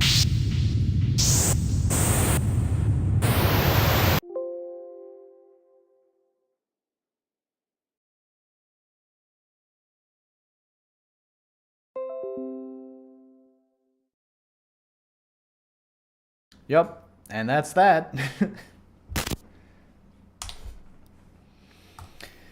So anyways, I don't know if there's anything else to really say for this stream, unless you guys got anything, any feedback, any questions, any comments. Because if not, then I think that's going to be it for the stream. We've played through all the games. You missed all 4 games that I played. Sigma's game was a little bit short, so we didn't really play that one very long. Then the game that we played after that was a not very good game that was released way too early, but it was a Unity engine game, so you probably wouldn't want to watch it anyways. And it was not very good because they clearly released it in way too early of a state. Also, it was entirely in Chinese, and even though it said it offered an English version, the English version didn't work, so I spent most of the time looking at the game through my phone, using Google Translate, so, oh boy. So I actually got bored with that game and stopped playing it early, and we just talked about music. And then after that, we played a game that I actually really liked. I actually really liked this game. Unfortunately, I totally missed this little bit of information here that apparently completely ruined the experience, made me lose motivation to have to try to play it again. And that was that. Oh, I didn't mention the first game. The first game was fine. We played all 35 minutes. Yeah, today was kind of bad now that I think about it. We played... How many games actually lasted all 35 minutes? I think only the first game that I played, I actually managed to play for a full 35 minutes. Yeah. Wow, today was kind of rough for game experiences. Oh no, maybe I should go back to IGMC games. Because Sigma's was short, the Unity game was bad and boring, and then the last game, I was basically soft locked because I didn't read the installation instructions very well. Yeah. Rough. All right. Well, if there's no questions or comments, I guess that's that. I think that's the end of the stream. I think next time, my next stream, I'm going to try the game mechanic discussion thing that I talked about before. We're going to see how that goes over. I have a feeling that it's actually... It's kind of different, you know, like a lot of people, like the game mechanic discussion was popular in my stream, but I think that's because it came about, like it was the game that I was playing was kind of the vessel for creating the discussion. I think just playing a game to discuss game mechanics and stuff like that might not be quite as popular, but I'm going to give it a try anyways. And not just one try. I'll maybe do it a couple of times and see if we get any traction with it. If I don't get any traction, then oh well, at least I tried. So we're going to give that a try next week. If it does get traction, my other concern is that I might not have enough games to do it for a long time. Missing my game, so obviously the level isn't that high. Yeah, obviously. Well, whenever your game is done, send it on over and I'll play it. Sigma says, no further comment from me. Thanks for playing the games. I haven't played any of these myself, so it's fun. Yeah. Yeah, I don't know if any of these games appeal to you, Sigma. I definitely enjoyed Square Shape. It's just unfortunate that I soft locked myself because I didn't read the install instructions correctly. So I don't know. That would be my recommendation out of this a lot. Not even your game. No, I liked your writing, Sigma. It's too bad it's so short. It's hard to recommend for such a short game. But I do appreciate that you... I think you are a pretty good writer because you leave a lot up for interpretation, but it doesn't come off as what's the word? Pretentious. It doesn't come off as pretentious because I don't know, you kind of get into stuff like and I know I'm gonna get fucking slayed for saying this. You get into stuff like Dark Souls where trying to decipher the world becomes just a cryptic fucking mess that you have to go look up a Vadi Vidya or whatever his name is to just fucking understand what the hell is going on. I really don't like that type of storytelling, but at the same time, like, that's the far end of the spectrum of not telling enough information, which I guess is maybe better than the other side of the spectrum, which we see a lot from amateur RPG Maker devs, where they really have a bad habit of telling you everything. And Sigma, I feel like with your writing, you actually find that happy medium where you're not just explicitly telling everyone exactly what's happening. You still leave enough up to interpretation, but at the same time, it's not so vague and ethereal that you have no fucking clue what's going on without having to look up a fucking wiki for it. So, yeah. Good writing. Too bad the game was so short. Which is funny to say now that I think about it, because I really didn't like the writing in False Server. So, yeah, you win some, you lose some. And yeah. So yeah, the game mechanic things is what I think I'm going to try next week. We'll see how that goes. Like I said, I don't know what kind of traction we're going to get with it, but I'm going to give it a try anyways and hope for the best, I guess. But otherwise, I think that's it for this week. And so thanks, Sigma, for sticking around for this stream and watching me play some games. Getting that... don't forget to leave a comment. I had my engagement challenge for you guys at the beginning, which was talking about pixel filters. So be sure to leave a comment there so we can get that algorithm boost for my channel. It's, as I should mention, it's not just about benefiting me, although it does definitely benefit me, but it also benefits all the other people who are featured in this. So boosting my video also helps everyone else out featured. So, yep. Make sure to leave that comment. And speaking of leaving comments, thanks for sticking around and chatting, because that obviously boosts engagement on the video and boosts the algorithm stuff. So, yep. With all that said, links to all the games are going to be down in the description. I'll also post a pinned comment for all of these games in the description as well. So make sure that you go and click those, download the games. And also in the description, you'll find links to all of my stuff. I mentioned it every time, so you know what's down there. And that's it. So one last thank you, and bye.